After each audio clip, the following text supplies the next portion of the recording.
Hit it. Use a button, hit it. Hit it, don't quit it. You've got to don't hit it again, just once. Right, yeah. Or we have to start this whole shindig over again. It doesn't make it power up. No. Technical tap that bastard. It'll work. What is this? Anybody look at the agenda at all? I'm looking at it now. Yep. See a doctor about that. They got pills for that. It's fine.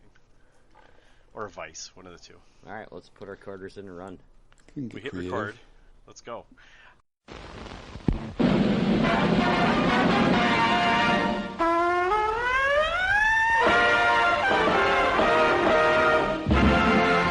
SNAFU. Situation normal. All fouled up.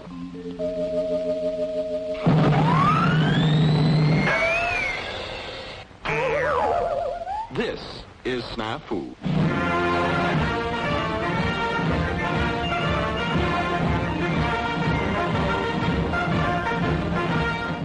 All right. Welcome to another episode of SNAFU. This is episode 93. We're getting there. Jesus. I know, right? We are getting there, indeed. It's funny when some of the other podcasts have done laps around us, but you know what? We're quality over quantity, so to speak. Steady Eddie. I mean, let's be honest here. If we're putting together the amount of time each of our podcasts lasts, they have That's a long way to go. That's fair. That's very potentially true. I could put out 100 episodes too if they're all 10 minutes long. Shit. Right. Or even 40 minutes. You can do a bunch of those too.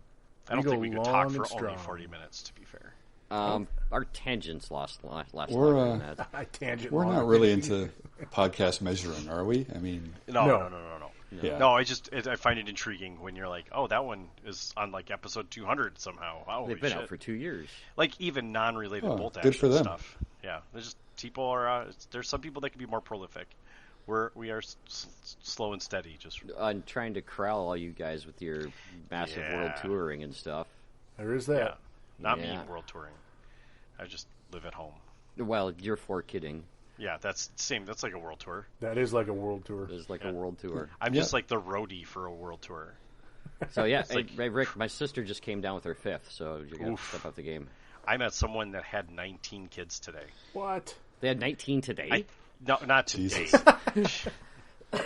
I think it was a Brady Bunch situation where 2 families merged and one, they had a ton of kids. One brought 18, the other brought 1, yeah. Jesus, that's more like fucking 5 families merging. Yeah. Something like that. Yeah, maybe they were like just collecting. It's the Highlander families. They're just collecting everyone's kids. And another one. Another one. Yep. Yeah, I was like, yeah, I'm good. I'm plenty fine where I am. Thank you very much. Yeah, no kidding. All right. Welcome to 93. We're going to talk Sledgehammer, scenario building. Yep. And we're going to start with a hobby talk, so to speak. Special edition of Hobby Talk. Yeah. Breaking up the hobby slump, which I don't know about anybody else, but I've been in one for a long time, or come out of one and go back into one pretty quickly sometimes if you're not diligent. Just skim the surface of leaving the slump. Yeah, you kind of like skip Gravity off the pulls you right back in. Right, skip off the water. Like just you get going and then you stop for some reason. In all fairness, after I've run a tournament, I generally do kind of unplug from it for a month or so. Yes. But usually it's because, like, Christmas. This time we didn't have Christmas. Maybe you just built into your system because of... It could be. Like, oh, I just did immediately get a month-long vacation from this. Or you just need a break. Like, quite honestly, sometimes that's, needed. Like, sometimes you just got to do other things. Mm-hmm. Yeah, that's not a slump. No, that's not a slump. That's right. Just taking an intentional break, for sure. That's right. I think a slump is you have the opportunity and the time to hobby, you're just not hobbying. Or you're not interested. It doesn't interest you. It doesn't interest you. Right. Something else. You're doing something else when you could be hobbying. Now, some of us, like a lot of little shitters running around, you don't have time or opportunity. That's not really a slump. That's life. So. Mm-hmm. No, that's very true. Right. That's different. That's a distinction. Yeah. Yeah. But I think so. This came from a Patreon that wanted to have it like he had gotten a topic, so we're gonna dive into this one for just a little bit. Mm-hmm. So hobby slump is when you have the opportunity, don't do it. You're just no longer. It doesn't interest you. You look at your models and you're like, whatever, they're fine. I don't care anymore. That leads me very much to my first thing that I try and do when I'm trying to get out of something like this, where I'm not interested in I'll have a table full of models and I don't find any of them exciting. Mm-hmm. Right, you've painted your 50th Gurkha. You're like, I'm done with Gurkhas. I don't never want to paint another Gurkha. One of the things I would do is I'd go find something else to paint. That's the first thing I would do as far as hobby slump. If you're like, I got hobby time, I'm gonna go do something new. Go find, I find super heroic shit to be fun to paint. So I have a Hulk on my desk right now, like a Crisis Protocol. That game has cool ass models. Pick something up like that and paint it. See what happens. Maybe you'll get excited to paint again. For me, I start with cleaning my hobby desk completely of everything. That's a good choice too. You end up with old bits and half put together guys and just kind of all hanging around, and it's cluttered, and that's probably part of where you're just like, I have to do all this if I can get anything done. Just clean it top to bottom. I even go so far as to, when I do a full clean of my hobby station, is I replace the cutting mat, which is always at the very bottom, and has glue bits stuck to it, and paint and shit, paint and stuff, and it's not really not really smooth and fresh anymore. Yep. And I'll throw that one out and completely. So I also have it's a nice desk that I have. My wife let me use, and it's got a nice glass top to it as well. So I take that off, and I will actually get the razor blade out and clean that up as best I can, put it back together, put the hobby mat down, set the paint racks back on there, get rid of all the loose bottles of paint that aren't in a paint rack, figure out someplace else to do with them. Yep. And I think that kind of gets it a reset in my mind. Yeah, that's a good idea. Yeah, getting rid of all the extra models, the stuff that reminds you of all the, the daunting tasks ahead. Right, So the big backlog that you can't get caught up on. It cleanses that. Right, for sure. And just it's nice to have a clean space. It's always that always makes things easier to go into. What was it? My boss had a sign hanging, sitting on his desk, and I always said a clean desk is a sign of a sick mind. That's the opposite of what we're talking about here. I know. I just throw it out there. Putting all your paints away, putting all your models away, putting all the stuff away, and putting it all back to where back to ground zero, so to speak. Inventorying your paints and realize that you now have 4 bottles of olive drab. Dude, I have so many grays that are the same. So many. I think you need to build an app so every time I go to the hobby store. No, an app that tells me what paints I have at home. Yeah. I mean, you have to fill it out, but they do have one. It's called a paint rack. And it has you can just tell it what paints you have. Yeah, all the major companies are on there. Sweet. I might have to get that. Yeah, I believe it's called the paint rack. Okay. I don't have it on this phone, unfortunately. Can I use the camera and just point it and have it log my paints for me?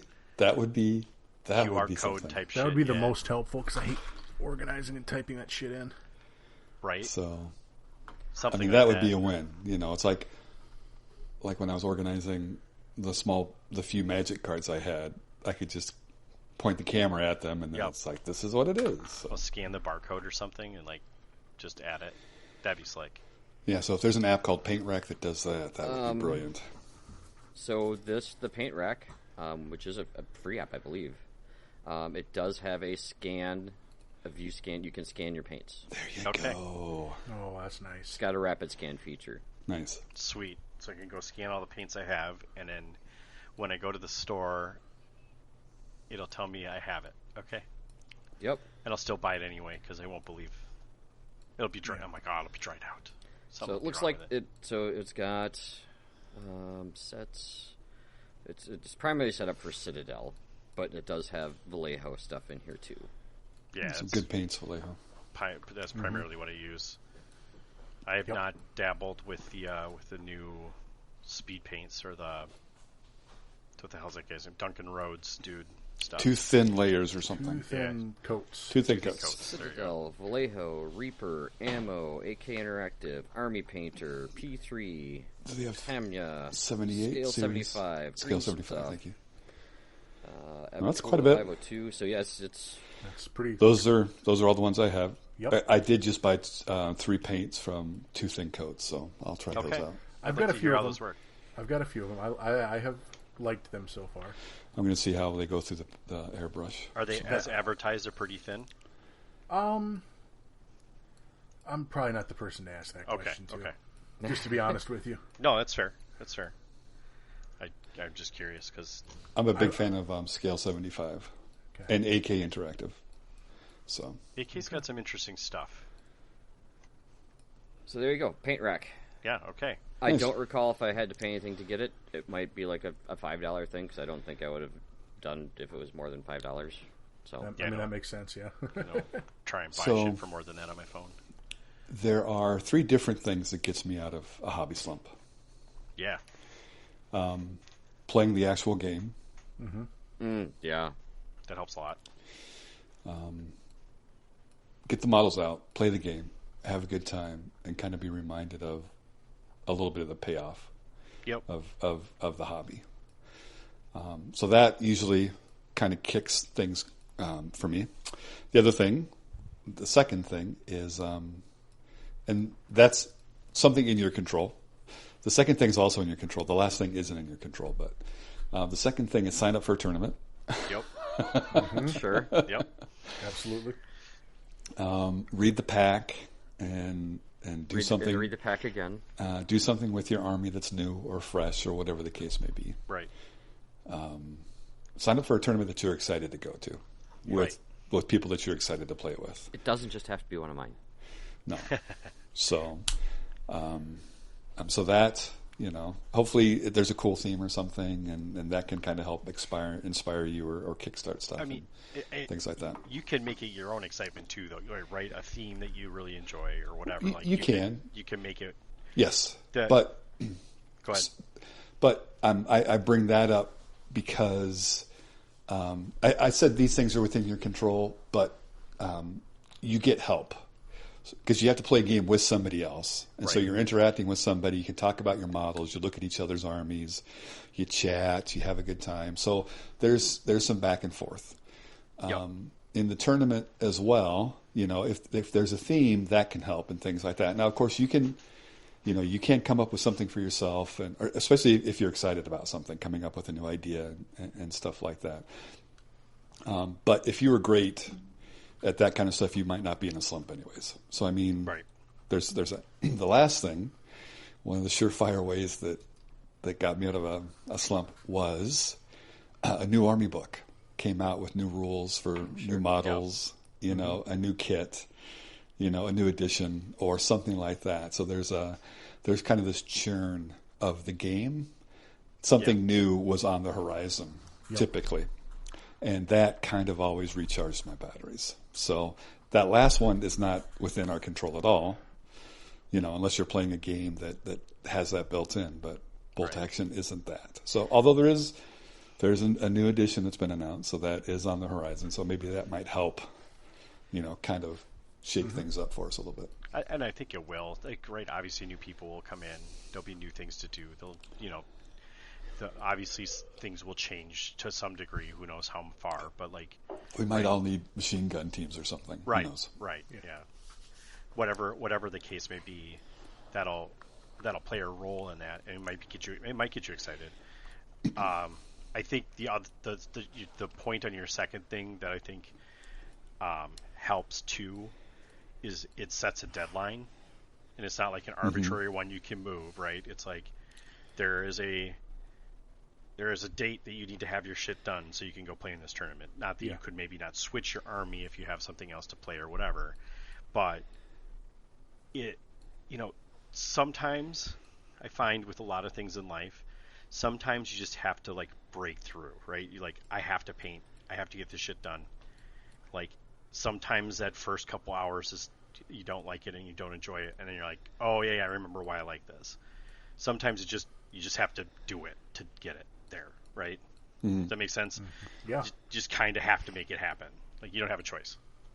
Well, yeah, not having a choice can help push you through. Right. It's kind of a forced way to get through the slump, which isn't probably the most preferred way, right? It's a little bit less ideal, and it's probably more painful than it needs to be, but... Right. I mean, I guess it depends upon each of us as individuals, how we respond to these different kinds of things. But a deadline was really good for me, so... I'm a procrastinator at heart, so deadlines are great because it will tell me that I have to do something before this date. I found, like, reminiscing about our old days of Warhammer long before, right? And we'd all have the one tournament we went to every year, right? So there was, like, always this new, like, doing a new army for that one event. So you would try and, like, plan and, like, you had something to look forward to. And I think that's kind of what you were saying, too. Like, find the tournament that excites you the most. Yeah. And because, if it's a big event and seeing armies and talking to players and stuff like that, it's always exciting to kind of show something new that people really appreciate and you kind of get those dopamine hits of people walking up and going, that's really cool, I like that. Or that kind of stuff, hopefully you're not, hobbying on an island all by yourself somewhere. Right. Hopefully you've got a group of friends and players around you that you see and that you play with and that you talk to that can, you all can kind of get through these things together. So yeah. Otherwise, we got a Discord channel you can dump your stuff that into. That is a great place to show us stuff. We often will. I don't know that we often get feedback, but we definitely I praise when I see cool stuff. So, which is relatively frequently. We see enough cool stuff. Yep. So we'll go a little further, right? Because I think that this particular person, Jeff, we'll just call him Jeff. Everyone maybe doesn't know who Jeff is. Not our Jeff. Not our Jeff. No, the other Jeff. He also manages a game store. Manages. I don't remember which one it is, but he's involved in a game store, which I think adds a layer of complexity to it, right? Because he's always around gaming. Oh, so we should say that buying a new model can also help break that hobby funk. Yeah, for sure. 100%. If you find something that intrigues you, paint that. Sometimes that's the other part of it, right? Is like, I don't want to paint 100 of the same dudes. No. So I will definitely just go find something to paint. And that gets you out of your slump if you're like, okay, I just painted for 10 hours, but it wasn't the thing that I intended to paint. Who cares?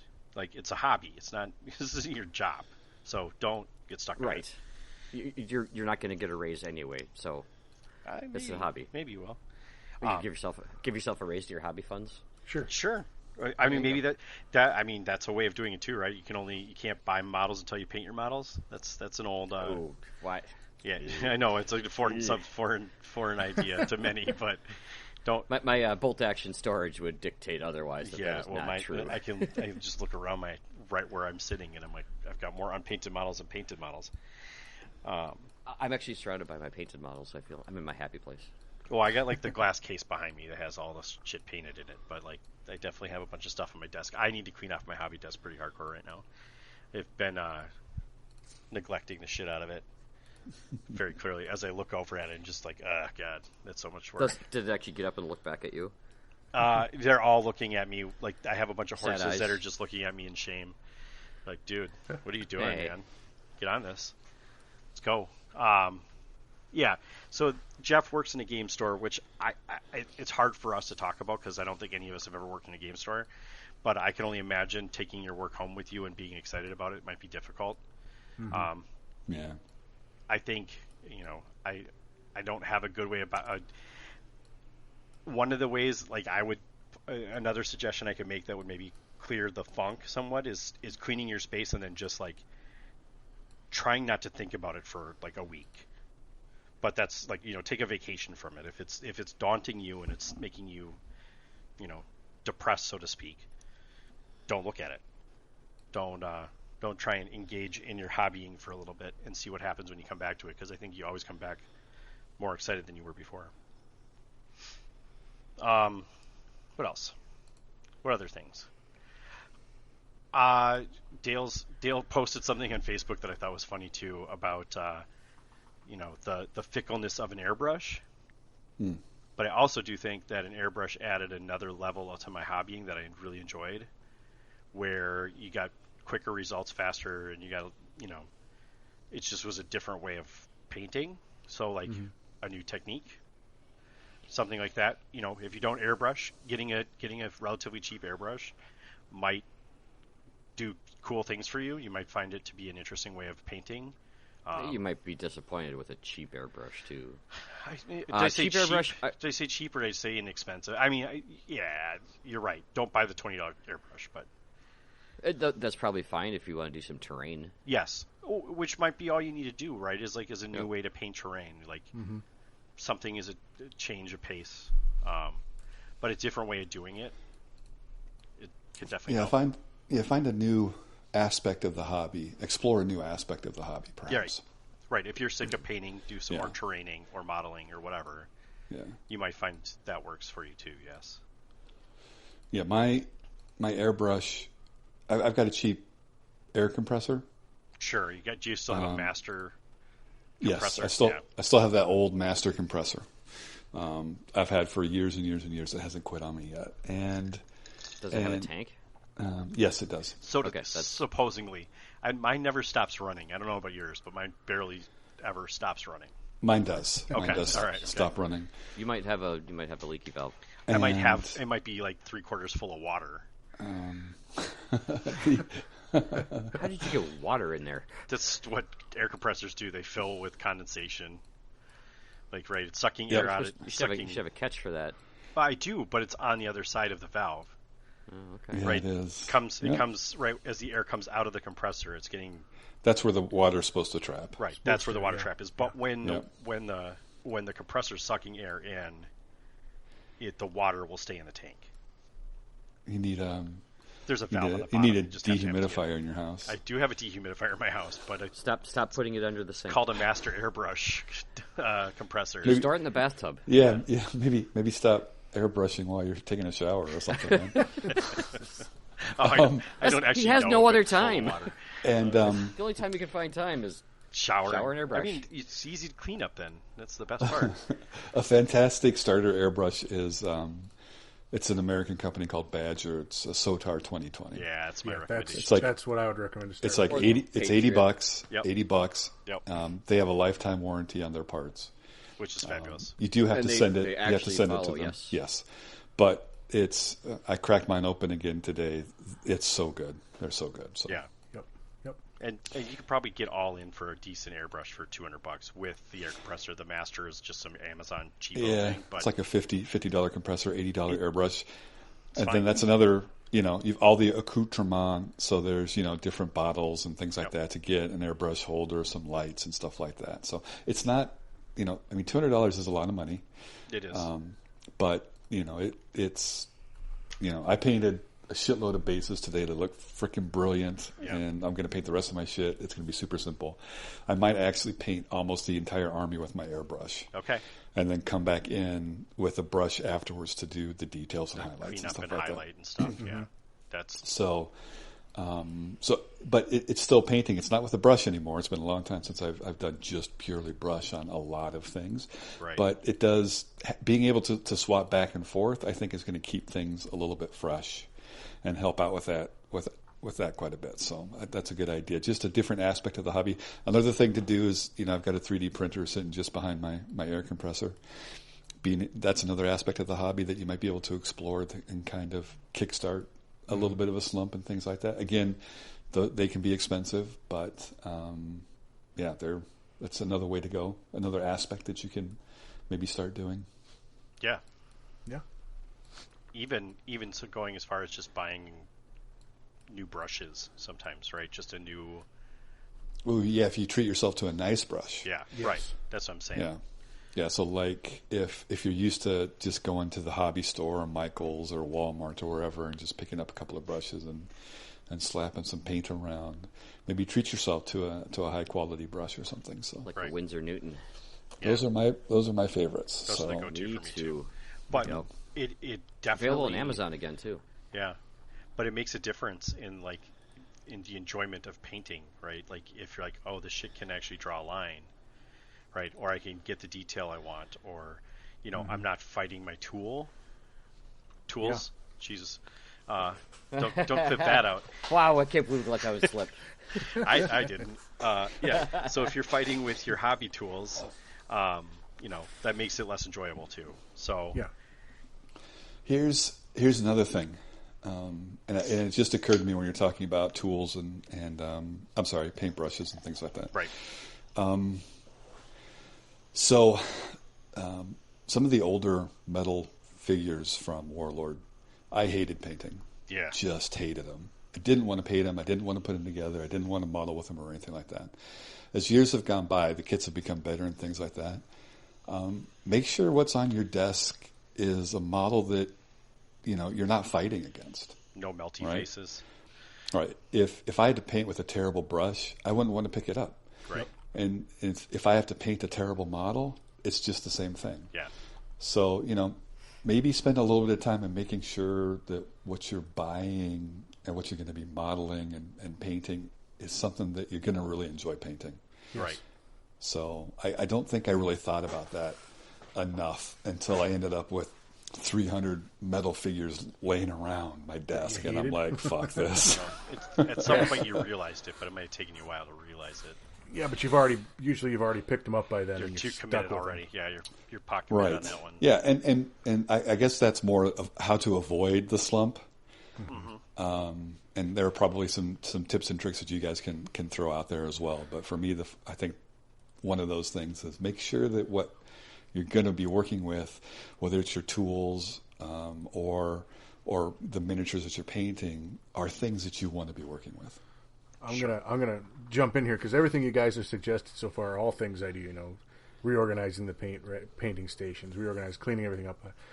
I'm gonna suggest one more, and this is probably the hardest one, and it's gonna build off what Dale just said. You can't be afraid to just say, "Fuck it," and just arm bin something, sweep everything off the desk, and be like, "I hate these miniatures." Hard reset, yeah. Hard reset, because if you get deep in a slump and you're staring at 300 miniatures that look ugly, and you realize they look ugly, you're just going to keep staring at the bastards. There's no way you're coming back. You're never going to paint them, right? Because every time you sit down to start, you're going to start on one and be like, God, this sucks. I'd rather be doing just about anything else. Right. But you think to yourself in the back of your head, you're like, oh, I spent money on these. I can't waste them. I can't just put them in a bin. I have to. No, man. Just swear to God, just sweep them into a box, put the box in the corner, throw the box in the trash, whatever it takes, and hard reset. Yeah. And you just got to do it sometimes. Yeah, I think it's hard to wave the white flag, but there's definitely projects where it might be just better to not work on it. Yep. And just go to something else, and you have to get it. You have to get it off your desk. Yeah, for sure. You have to, because it'll sit there and look at you otherwise. Right. In disdain. And it's not a good thing. You have to get it out of there. Right. Make sure you're benchmarking as well and giving yourself small victories. Mm-hmm.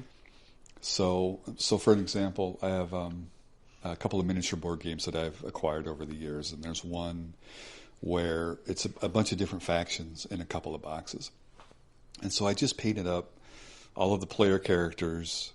There's 8 of them, and then 2 of the factions that you play with. And there's still another 6 factions, another 40 or 50 miniatures that I haven't even touched. But I was able to take the ones that we've painted, or that I'd painted, and play a game with them, with my friends. We had a great time. It was a blast, a ton of fun. And so instead of setting myself the entire project before I was playing with them, I'm like, you know what? I'm going to do this little bit, and then we got to play with them, and that was a success. Mm-hmm. And so then actually got some of that project done, and it didn't end up languishing too long on my desk in that regard. So, yeah, all good ideas. Yep. Hopefully that helps. I'm looking at brushes right now. I know you're just like throwing them in there. You're just shopping right now. I am, yeah, actually, yeah. Yeah, get that Kolinsky sable while we still can. So. Yep. Every couple of years, it's like we can't bring them in anymore. They and threatened it for a while. all the rest of it, yeah. What So. size? Yeah. What size do I normally use? What size am I using these days? Zeros and ones. Yeah, Zeros that's and ones. zeros Big and fan ones. of the one. Yeah, don't buy that set of 5 that Pat, you did post it. No, to the no, that room. first one. Yeah, no. But Yeah, the second set. comes What are with the zeros 0 and one. ones right now? Are they like 12, 15? This set of 5 is 200. No, just you want singles. Yeah, they usually run about $20 a pop. Oh, they're For up to the- 20 now. for the Windsor Newtons. Yeah. Yeah. Round They're 20 to 30 now. round 1 for $10. Oh, it's $7 delivery. Ugh. 17, that's not bad. No, Yeah. number 1 for $14, free shipping, free 2-day shipping. There you go. That's the one. That's the it's number 1 round is the one that number 1 or 0 round are I think the ones I use. I like the Windsor Newton Series 7s. Yeah. Those are the ones that I've tried a couple other ones. As long as you stick in the Kaliski Sable stuff, like it's fine. They're not as good. Yeah, they're like 80% as good. Yeah, which is They're still better than than like anything else. 99% of the stuff you might buy at Like Army Painters. Don't ever Well, buy the Hobby shit at a Lobby hobby or- store.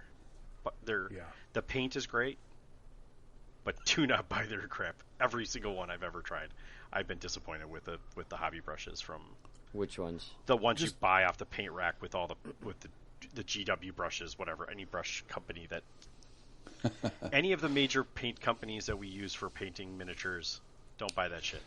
Citadel brush, Army Painter brush. I'm going to Don't buy throw one those. in here. I've been marginally pleased with the layer brush from Citadel Okay. when I use it with the contrast paints, and I Okay. only use it for my contrast paints. Sure. Okay. That has I mean- been okay. A dry brush is a dry brush is a dry brush. So. If you're curious, one of the best dry brushes I have, I went to Target and I bought one of the Elf makeup brush. The makeup brushes. Yep. Sure. Yeah, those things are fantastic as dry brushes. I literally Yeah, I just got a use couple my of those, old, too. all my retired brushes are my dry brushes. Yeah, and it's like if you hate it, it was like $5. And you're like, Sure. whatever. Okay. Yeah, those work great for dry brushes, but yeah. So like going back to it, don't use the right tool for the right job. Don't cheap out on your primary 2 or 3 paint brushes because Yeah. you'll be happy. It's the old don't buy the cheap pair of boots thing, right? Because you just keep having to buy new ones. Right. And the more expensive brush actually lasts considerably longer. Significant. I still have my first Windsor Newton. Actually, I Series do 7. too. My first 7 is still usable. Right, and I've painted hundreds of models with that now. Yep. So, yeah. I want to recommend new techniques, but I think that's frustrating sometimes too. Like, I guess airbrush could be frustrating, but like, doing wet palette stuff like that can do fun things. It's different, but it can also be, can get worse results. So Yeah. sometimes you just have to be okay with that. I don't know. Sometimes that's a hobby slump and a technique slump. Sometimes, Yeah, where you're tired yeah. of painting the same way. Try something new. Yeah. If that's what's stopping you from painting, then don't be afraid to try a new technique. Right? That Here's a quote for you talking about quality. yeah. The bitterness of poor quality remains long after the sweetness of a low price is forgotten. Sure. Yeah, there you go. Benjamin Franklin. Yeah, that's true. I've always liked that one. As we're shopping on Amazon. Well, I mean that was in reference to French. Never mind. Yeah. We're gonna go down a Different podcast. Different podcast. That's the historical podcast. Yeah. Yes. Another aspect of this is like kind of the psychology of it. We kind of talked about it a little bit. Sometimes you are probably your worst critic, Yep. right? You're looking at it from 6 inches away or whatever, how nearsighted you are, or whatever, right? But you're probably your worst critic. So obviously you may not be happy with the results, and I find this true with most things in life. Like I'm definitely my worst critic, right? I'll do a house project or whatever, and I'll see all of the flaws, and anyone else that looks at it and be like, that looks great. Like Then you go, oh, no, this part got the stain got too heavy here. yeah, exactly. But so the idea that like you have to like kind of set yourself up for like this isn't going to be my perfect model, right? It kind of goes to a quote of like you've never painted your perfect model because you will always get better over time as long as you keep practicing. So eventually, maybe someday you'll have perfected it. But Yeah, and consider the halls that these are seen in. right. So Yeah, exactly. Yeah, shitty light from 6 feet away. Most people don't pick up other people's models. Sometimes they do, especially if there's display boards and stuff. Or if they're really nice looking. But, but they're going to just pick them up. They're going to ask you, whatever. Sure. But just the idea that you, there's always someone that paints better than you. There's always going to be someone that paints worse than you. It's okay. That's okay. And Monty invited him to our tournament. The guy that paints really well, yes, he is really Yeah. good. Yeah. So just, don't bang yourself up over painting a model. Paint it, and, you should be happy that you got a result. Not necessarily maybe the result you wanted, but you can be critical of the idea of, what do I need to do to improve? And it's not going to hurt you. But, if you're stuck on the idea, I didn't do what I wanted, that's going to really hang you up, too. And with that was another thing we could do. Make a display board. That's a different thing you can do. Something to make a difference and do something different. I think we've beat the shit out of this horse. Yeah? Can I have my saddle back now? No. No. Oh. Is there more? It's been beaten inside the horse. I'm sorry. The horse is inside out now? Is that what you're saying? Yeah. Oh, boy. Oh. Yikes. All right, well, ship him off to the glue factory. So speaking of which, has anyone done any hobbying? I have been doing early summer activities, so I have not hobbied any. I put away all my tables from Sledgehammer. Yep, you just got done with the tournament, so you didn't do anything. Jeff was Yeah. globe-trotting all over the world. Or no, that was... Well, Jeff Dale. and Dale. Dale, kind of. Dale was globetrotting this time, yeah.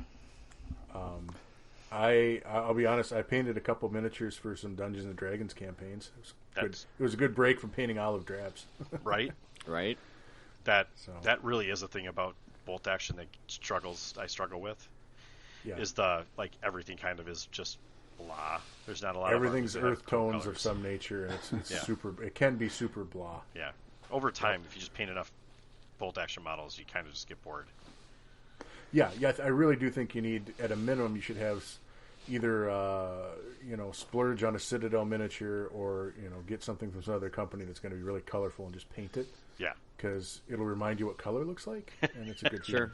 feeling. If you get something from that Batman game, they do a lot of neons. Yeah, or like some cool your shit. Crisis Protocol thing or something. Yeah. Anything like There that, you just go. to get you some life in your painting That- once in a while. Quite honestly, Crisis Protocol is my favorite to suggest from a standpoint of everyone's got a favorite superhero. You could probably find it in that game, and you can go paint it, and you'll have a blast, right? You like Deadpool? There's a freaking cool Deadpool model. Yep. I don't know actually if you can get it. Plus, you can use blues and reds. right. Yeah. Lots of different colors that are better than just grays. Yeah, and browns and greens. Grays, green, or brown. Yep. And green brown and green gray. Gray green. I can tell the difference Green between brown. some of them. I can too, and it's ugh. I actually, funny enough, I actually just thought about what I'm in a slump right now. I'm definitely I don't have a lot of time, but I also don't have a lot of energy or excitement for it. And actually, one of the things I've been meaning to go down to Hub Hobby and actually buy a model car, a put together model car, just as a different thing to paint and have a good time with. The shit just cool on your desk. Put it on my display case. Just have something that's different. It has no functional meaning in my life, but it's still, It's a thing you do. And it actually was the first hobbying I ever did in my life was actually those model cars. So, kind of throw back to the beginning. Yeah, Makes perfect sense to me. yeah. Maybe I'll do that before the next one. That'd be cool. It's- Put it in the Discord. We'd love to see it if you get around. yeah, to it. yeah. I was just saying, I saw Dale's base, and I was like, those look really nice. Subtle contrasting colors work really well. Yeah, I've actually done a ton of hobby. Yeah, I'm working on my orc army now, so you're right. Playing some It's- 40K. yeah, it's been a long time since I've done any Citadel stuff. These models are a joy. Fucking hell. Yeah, their models are so good. They weren't so expensive, but God, they're beautiful. Yeah, Yeah, it's just they're chunky and they're oversized in just the right way, and they're characterful, and I get to use all of these colors. Yeah. That helps a lot. Yeah, it's fun. So Sure. Oh man, I can't wait to see them. Hopefully you'll post those in the Discord, even though it's not bolt action related. But I've got 18 kilocans sitting here. I've got them attached to the bases now, and so okay, they should look pretty good. So We've never said that our Discord is exclusive to bolt action for hobby. no. Absolutely. Yeah, no, that's totally true. Yeah, very good point. Is I like just seeing hobby in general. I don't care what it is. Definitely like seeing people's stuff. Absolutely, and I mean, you can learn a lot from watching what other people have done painting, even if it's not a bolt action army, right? Right. Like you can see techniques they've used, and maybe you get an idea for something, right? It's great to learn from other people. Yeah, totally. I enjoy that a lot. 100%. So keep that up. That is a good way of getting back into it. Is like post a picture, and we will, and if you want critique, we will definitely help you understand, what you could do better. Keep your hobby tool up. Yep. Yeah. And if you just want me to tell you it looks awesome, I will throw a thumbs up on it. No problem. Yeah. Right. Like just getting praise sometimes helps a lot. Yeah. And the internet is really good for that, and sometimes not so good for that. But our it's Discord crappy. is actually very good at it. So don't The Discord we're good guys. don't people ruin that, because I would hate it if people came in and started doing that, and I would start. I don't think we have to worry too banhammering much. the shit out of people if they decided to be toxic. So don't be that. I think Hey, I got a couple thumbs up for my 2 red primer tanks that I did Yeah. for my Soviet table. So There's always someone that can appreciate That's whatever good. people are working on, right? Whether or not, even if it's, like somebody just put up some conversions they did and people were excited about it, and it stirred conversation, and that can also help. yeah, Yep.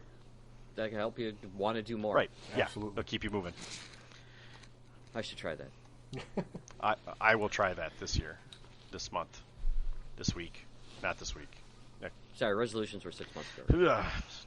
I I can give you a late ad though if you want. no, don't say it was 6 months ago, because I haven't started on this. Jesus, it is 6 months ago though. I am looking Almost to the day. I am looking forward to playing a game of bolt action.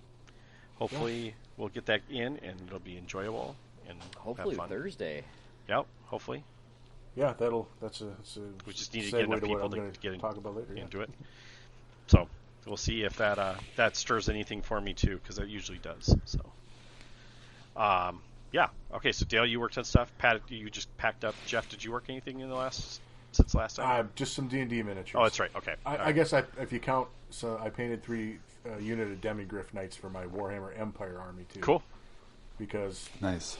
I just wanted something with some color in it. Worst army in the game. Oh yeah, they're complete pants on head bad, but the models look cool. Yeah, right. That's all that matters sometimes. That's all that matters. Maybe I'll put that necro. There was a moment in early 8th edition, before any other books had been released, that the Empire was okay. Yeah, it was a brief moment. You're right. Could hold its own a little bit. Yeah, they dethroned Tomb Kings because they were the first book of the new edition that came out. Yep. And then Orcs came out three months later, Oh, God. and it was And all it was downhill. all from downhill. there. Yeah. And it's it was that very brief moment in the history of Warhammer that the Empire army was actually Yeah. competitive. But that's okay. Yep. You know what? It's a very beer and pretzel fun time. That's all I think most of us are looking for. If you treat it as a beer and pretzel and just having fun game, you don't care if it's overly competitive. Right. I occasionally need to impress that upon some of the other people to play the game with me, but that's okay. You're telling me. There were a lot of tournament players, so it's hard to get out of that mindset. Yeah, even 10 years later, they still have that mindset sometimes, yeah. It's And that's okay. difficult. Play the game how you like to play it. Right. That's what I always say. Yep. Nope, that's fair. All right. I think that's enough hobby conversation, I would think. Yeah? Yeah. You don't want to finish the hour? I don't think we can. I don't think we can go on for another 15 minutes for this. All right. All right. So, Pat, you ran the Minnesota team, or not Minnesota team, Minnesota Bolt Action Championship. Minnesota State Championship. Yes. That's right. Yeah. Yes. AKA Sledgehammer. Yeah, that's got a cool. Yeah, it's name got a to it. badass name. I like it. I did. So, in leading up to it, we had 19 players signed Okay. up. So I had that dreaded odd amount, and then 11th hour, one of the guys said, "Hey, my buddy wants to, come down, and if you need him to play, he can play, and if you don't need him to play, he's going to sit and watch. Does he sign up at a discount?" I said, he's free. Yeah. He doesn't have to sign up for anything. So that was a load off of my mind 2 days before the event. I'm like, okay, now I don't have to worry about how I'm going to try and play to make even numbers. Right, you basically just got a free ringer out of that.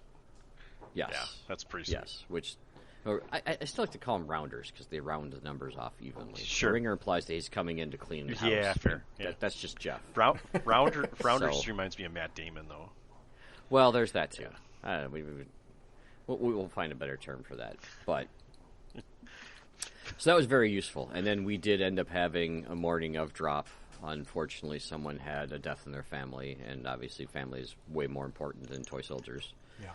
So they had to deal with that. So we ended at 18, Okay. which was interesting because, and I'll get to this later, but we finished with 19. Yeah.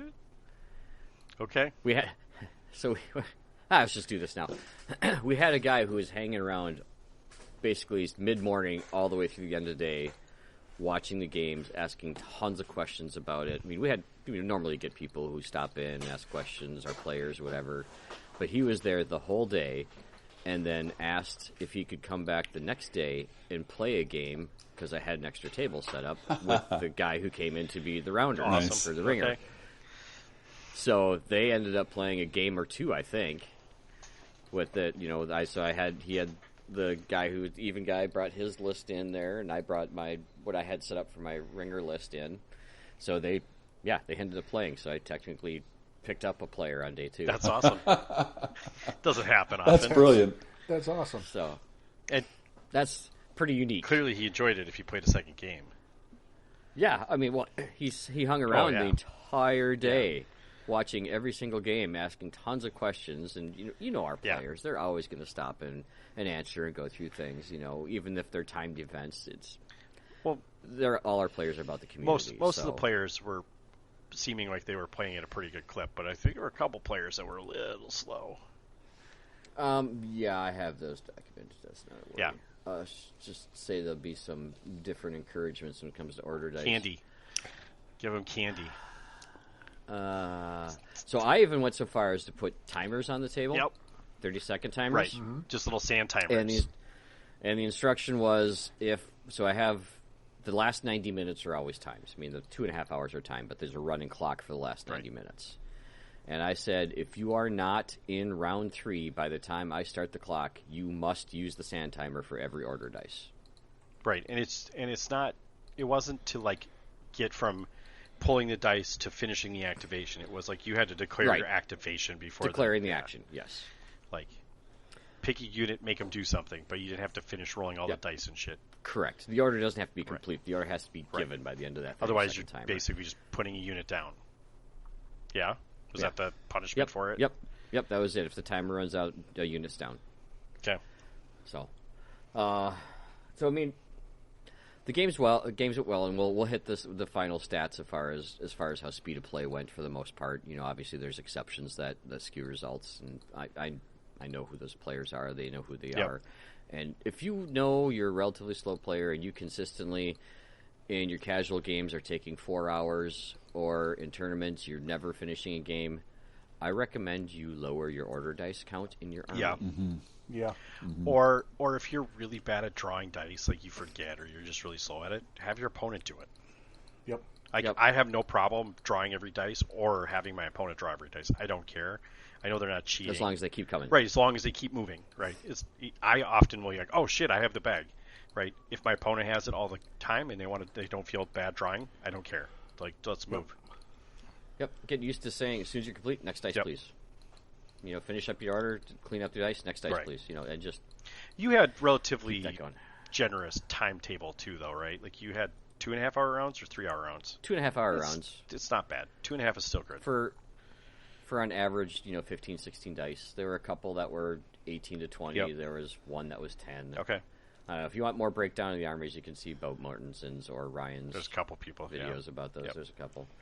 It was pretty funny. I show up game of, and so both those guys were talking about the list that we talked last episode with all the SES Jeeps and stuff.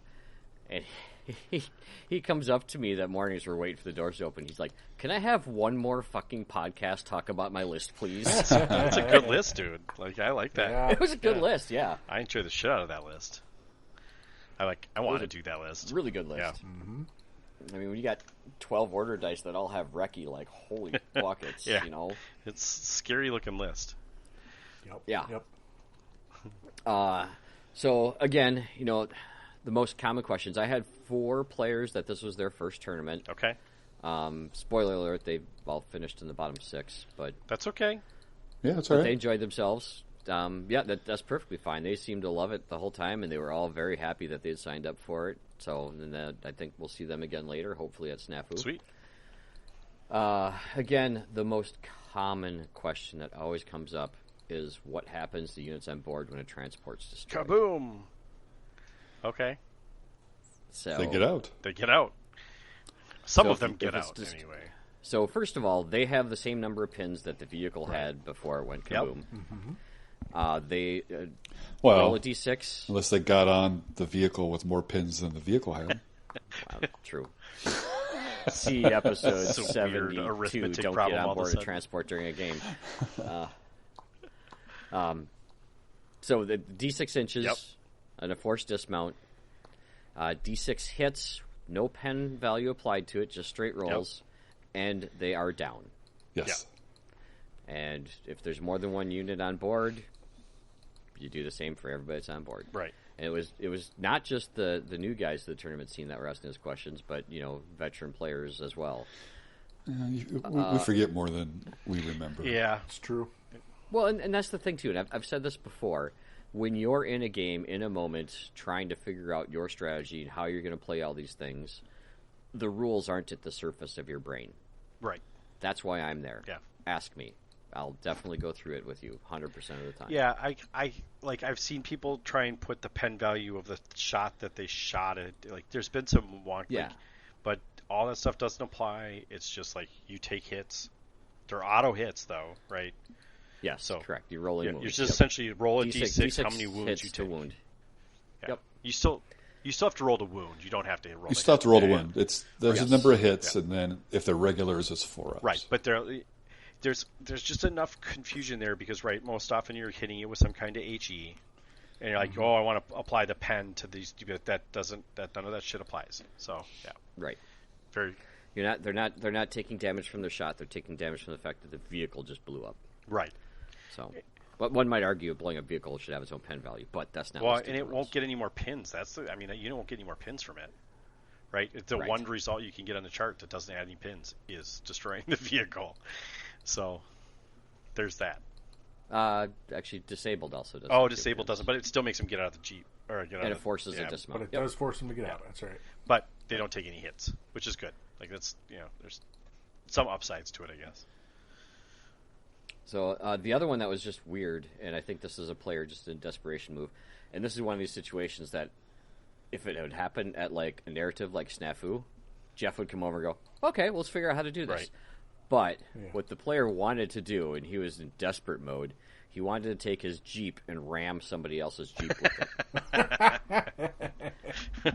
So, and there's two things wrong with the situation. Okay. First of all, he would have had to turn 180 degrees. Oh, yeah, that's the first no-no. Yep, okay. Because a run you can only turn only once. turn Well, once, and yeah. on a Ram, you can't. It's straightforward. You have, on a Ram you have to be an 8+ Right, armor. right. So there's more than a couple things that were wrong with that scenario, but in something that we run at SNAFU for narrative, Jeff would come over and go, "All right, well, sounds like fun. This Sure. isn't normal, but let's do something." We'll figure something out. If he had lined it up to shoot his shot, I would have given it to him, right? Like in SNAFU, of course, right? Sure. Right? Because on an assault, you can't turn at all, right? Like You're not supposed to. It's supposed to be a direct it's run it's forward. a line forward. Correct. You can't turn at all. So Well, tank shock, yes. right. I mean, that's essentially what Think this so, is, Which is this would be if it existed. right? Yes. But Yeah.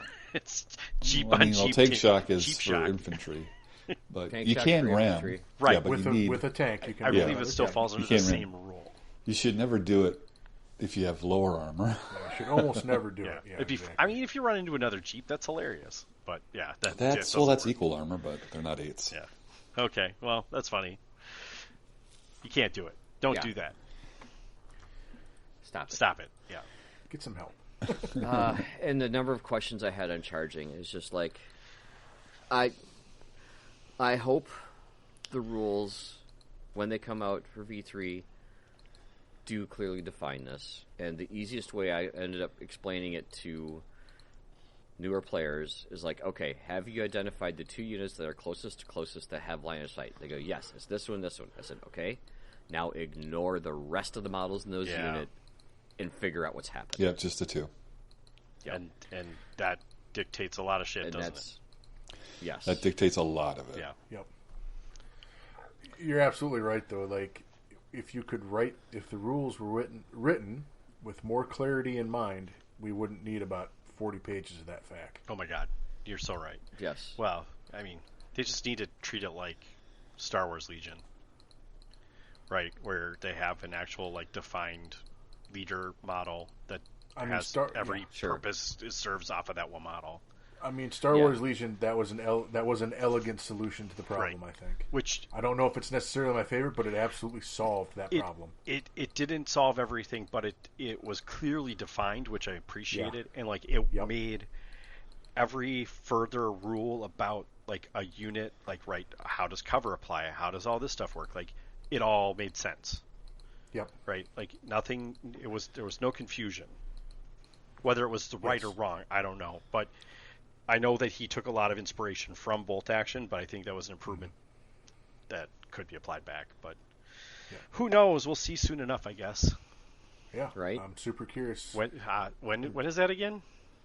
I think they're July. They said they're going to have an update. Okay, for so us. July will be an update, but Osprey says it's coming out in September. That's right. Okay, September 26th or something weird like that. That's what Osprey said. So I'd as probably of take now, that as accurate. Yeah, as of now, that's the most accurate date I've seen. Yep. And here's a special note on Fubar. Yeah. I had one player through the course of the weekend, 5 games, mind you, 9 Fubars. Oof, that's impressive. That is brutal. Yeesh. Well, of course it was Chris Foreman, but okay, that makes total sense. And I didn't have any Fubar giveaways, and he's like, I'm like, well, why are you still doing it then? I don't have any giveaways for it this time. He's like, I'm just so used to you having something. I enjoy them. I'm like, well, all right, there you go. That was pretty nice. So he got confused about, okay, so they're on transport. Does anything happen? I said, no. Right, they have to have line of Fubar and sight transport. to something for that to happen. Yeah, they're not on the table. Right. You know, the same thing as if they were in reserve and they Fubar'd, they're not going to do anything. When you get the friendly fire result, which is that 1-2 after the Fubar, this one still confuses people. Oh God, it's so confusingly written. Yes. So I will try to explain it as in the simplest terms I can think Yes. of. So if that unit, which had the Fubar, now had a 1-2, your opponent considers that their unit for this action. Right. And they can target whatever they want to, so long as what they target is within 24 inches of one of their units. I think it's 12 inches. It's way shorter than 24. 12, yes, thank you. Yeah 12, thank Yes. you, yes, you're right. I was thinking the range of a rifle. So within 12 inches of one of your units, then they can shoot at them. Right. That's it. And so I saw the aha moment when I said, well, consider this, your opponent considers that their unit right now, so they can pick the target. And they're like, oh, that makes a lot more sense. It's kind of the idea for the friendly fire. Yes, this unit, this one that Fubar'd, is the only one that can shoot right now, so don't try and think something else is going to happen. So. Oh, God. You Fubar in your 88? I mean, that could be really bad. When I was at World Open War, I Fubar'd with my Stuart that then waxed my Gurkha unit. Yeah, serves him right with his Hungarian machine gun tank and machine gun an entire veteran squad engineers off his own engineers. Yeah, that was super impressive. Yeah, that's so good. And just knowing that engineer unit was this within 12 inches of something that it was just getting ready to paste. Oh, it was getting ready to just rock one of my units, yeah. Yeah, one of my units was about to have a really bad day until that happened. Just grin and keep on pulling order dice. Yep. Yeah, because I'll be on the other side of it at some point. Yep. Oh, yeah. I don't know if I mentioned this yet, but so we had 18 players. 6 of them had German lists. Nice. That's awesome. It is. And you know what? All of those took the free veteran MMG. You Not might saying, you might just be onto saying. something there for version 3. I mean, maybe they can make Germany not suck. Right? Even Hungary took the free MMG. So we had a Hungary and a Dutch. So those were my 2 minor nations. So much for offering an award for minor nations didn't really increase their draw any. Those 2 players play those units, those armies anyway. We had 4 British, 2 U.S., 2 Japan, and 2 Soviets. I mean, that's a pretty good spread. Yeah, All things good considered. spread. It's interesting to see the heavy German presence. I mean, if you make them good enough to incentivize They had the people coolest to come, kit, too. Yeah. that makes a difference. So that's literally a 9-9 split on Axis now. Wow. It's like it was red-blue, even though it wasn't supposed to be. It was blue-blue, so... Yeah. Cool. I had a question about that FUBAR thing again just a second ago. I actually had to step away for a second. Can you go down against that? If you haven't acted, I believe you Right, you can react So as normal. The target reacts Okay, normally. yeah. Yeah. Yep. Yes. So can you can shoot your... Well, they still get to recce their shit if they get to recce away from something. Yeah, never mind. Okay. Lots of fun shenanigans there. That'll never come up. There is. Oh, you're making me wonder that. Yeah, I think you get to respond. Yeah, I think you have to be able I to. don't know why I you think, would. yeah, I'm sure. And you that can includes down. recce and stuff, so... Yep. Yeah. Okay. So if no such targets available, they go down instead. It doesn't. It's yeah. So it's the controlling player treats that as their unit, so you can react to that as you Sure. would normally. There's no reason that you can't. So you can really be like, okay, I FUBAR'd and I made my unit go down. That sucks. Yeah, and that's enough punishment right there. And you have to roll all the dice. Right. So good luck with that. Yep. Shit. Oofda. So the first round, let's see, we did timely objectives. Yep. Woohoo. So Always a good choice. It is a good choice. So I did track. So we had the battle score. So major, minor victories, 20 points for major, 15 for minor, 10 for draw, 5 for minor loss, and nothing for major loss. There was a secondary objective marker out there that if you controlled that, it was just a yes/no. And then the third tiebreaker was units lost. Okay. So the first round was timely objectives, and I did track rounds complete, units lost, and objective markers claimed per round. Only 80% of the players completed a full game in round 1. Now, timely objectives has a deployment phase. It's the first game of a tournament. I generally do see those completion rates a little bit lower. Sure. Now, did these players get to a conclusion before the end of before time in turn 6? Most of them, yes, certainly did. Okay. All right. So, I mean, I only track if they get, rounds. I think the minimum I give them is 2, and someone did turn in a minimum of 2 rounds. Oh. Oofda. Yeah, their opponent was very frustrated with that. 2 is rough. It was Jesus. really rough. To complete 2 rounds in 2.5 hours. Well, they've got new goals for the next time Right. they play Bolt Action. Right. Yep. So, 78% of the games did, in fact, declare a secondary objective. And then there were 82 units lost in round 1, or an average of 4.56. So every player is losing about 4.5 rounds in game 1 for timely objectives. Losing 4.5 units. They're averages. I don't know how you lose a Well, half unit, but yeah. when you crunch Sorry, you numbers, said things get rounds. weird. I just wanted to make sure I understood. So yeah, units, 4.5 units. Round 2, we got into the new scenario, retrieve and destroy, and so this one there's 2 objectives on the center line, 2 objectives just off your baseline, and one of them's fake, one of them's not, and you contact one of them, you roll a dice, there's a 50-50 chance. And checking across the players, literally half of the games, they found a fake objective first. So, there you go. Yeah. odds work perfect. It was literally half the time that they had a fake objective and had to go for the other one. That's crazy. This one, their completion came up to 83%, so a little bit better, but this one didn't have a deployment phase, so there's a little more play time in that. And then only 50% of the round, 56% actually claimed a secondary objective in this one. Because this scenario had a lot of movement to it, I don't think that really hit a priority for a lot of people. And then the losses got bigger on this one. 85 units were lost for the round, or 4.7 per player. It's a little bump. So yeah, it gets up a little bit.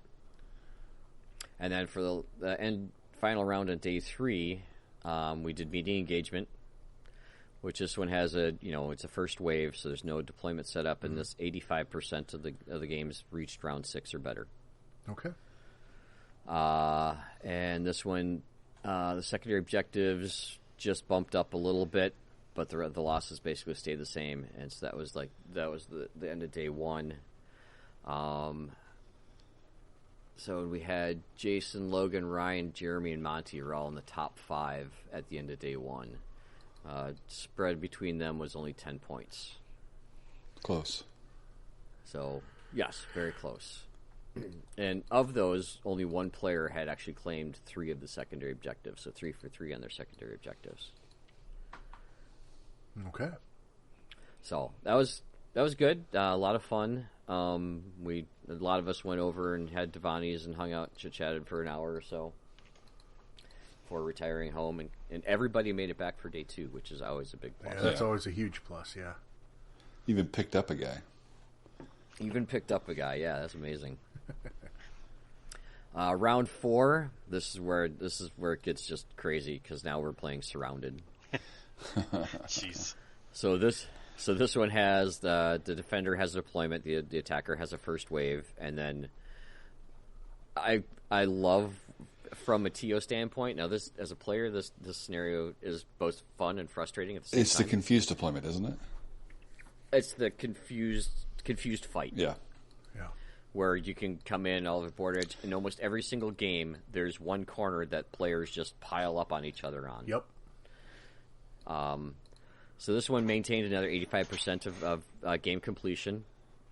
90% of the secondary objectives were picked up, and the losses came up to an average of 6.3 per player. I mean, that makes sense because you get in those corners, it's a death.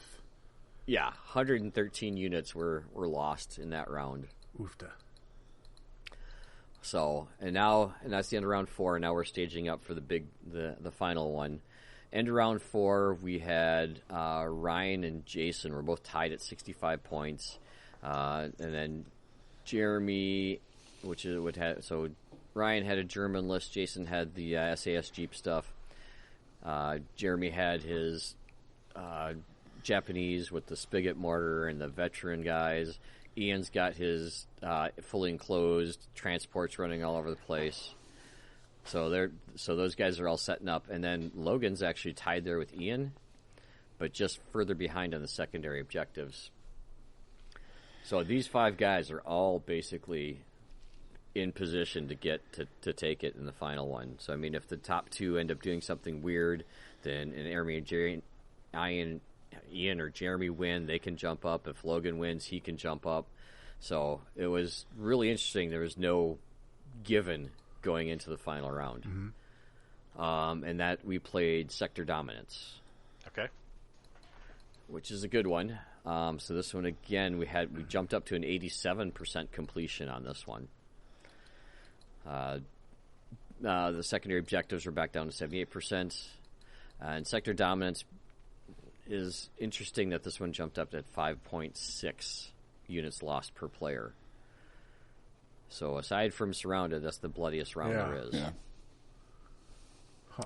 So, and just because life is funny, the top 2 guys draw. Oh man. Oh no. And Jeremy kicks in the teeth of the Dutch and just blasts him off the table for a major victory, and he ends up sweeping the whole thing. There you go. Well, that's how it happens sometimes. Yep. And then Logan also ended up just kicking in the teeth of his opponent, and he jumped up into second. No, sorry, third. He jumped up into third. Ryan held on to second place because he scored the secondary objective in every single one of his games. Yeah, taking care of business. Yeah, right? Yep. So my top 4 players went 80, 75, 75, 75. Jeez. And the secondary objectives for second and third place were an absolute tying factor. That's impressive. Yeah, no doubt. So here's the number for you. 468 units were lost throughout the course of the weekend. It's a lot. 73% of the secondary objectives were claim.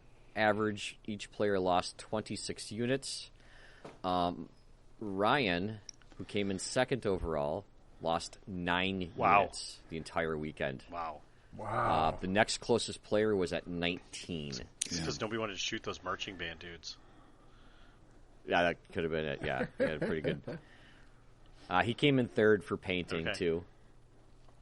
Scott's nemesis. He had a fantastic table, Monty's, too. Yeah.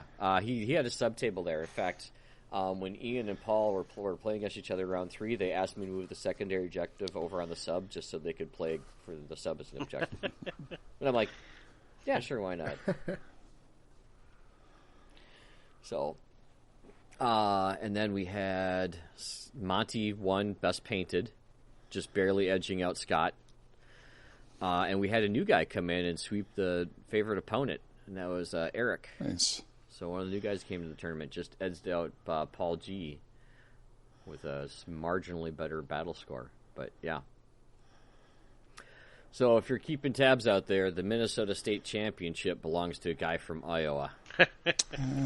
As does third place. Second place goes to North Dakota, but we kept the painting and the sportsmanship. Okay. All right. Yeah. So, I mean, yeah. That's good time. Like, it looked good. It looked fun. Tables look great again, as always. I was sad to miss it. Yeah. I stopped in and said hi.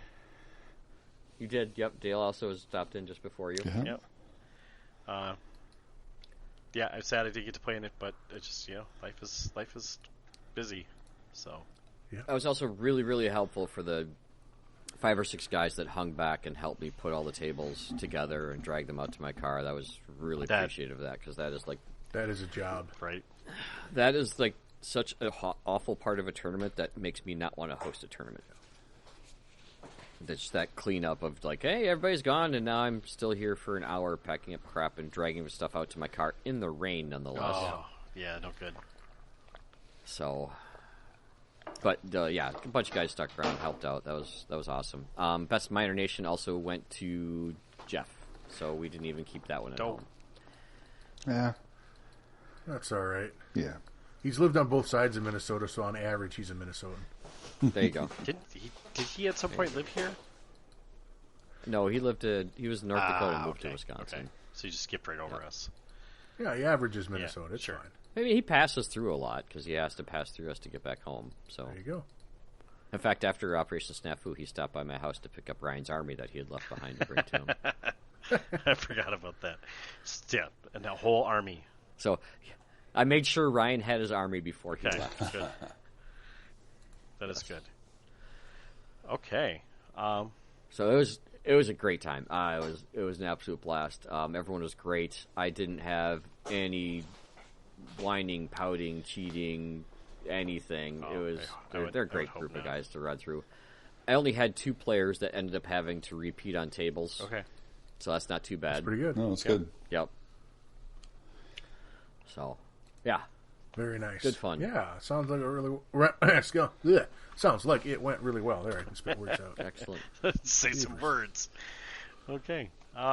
Yeah. Let's take a short break. Come back and we can talk about scenario building. Sounds like a good All right. plan. Sounds good. Hope you enjoyed the music. Oh yeah, I forgot to say. Hope you enjoy the music. Shit. Damn, Rick. Just leave that all in there. Yeah. Like, why isn't the music starting? Where's my music, man? Hope you enjoy the music. All right, I'll be right back.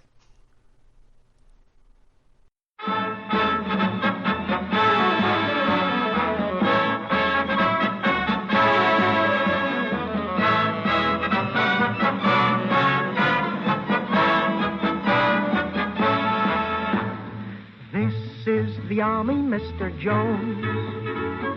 No private rooms or telephones. You had your breakfast in bed before, but you won't have it there anymore. This is the army, Mr. Green.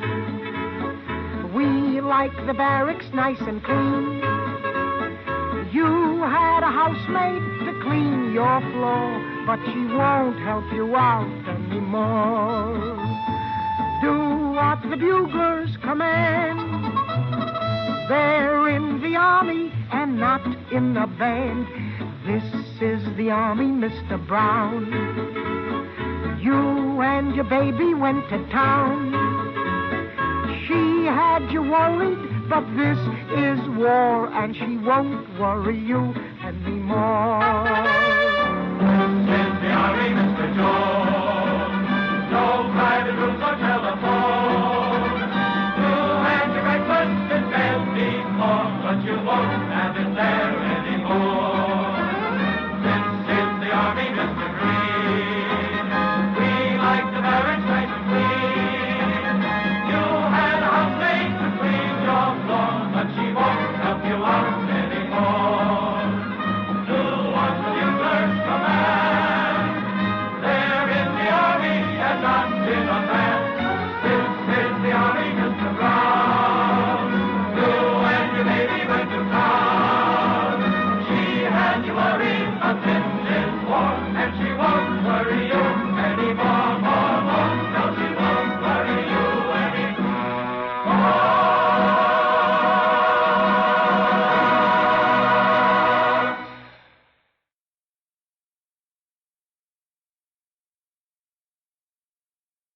Welcome back. Hope you like the music. I loved it. Yeah. I mean, we don't do duds here. Right? Haven't. There has to be some bad World War II music, but I haven't heard any yet. Well, there was tons of bad World War II music. It just didn't survive till our time.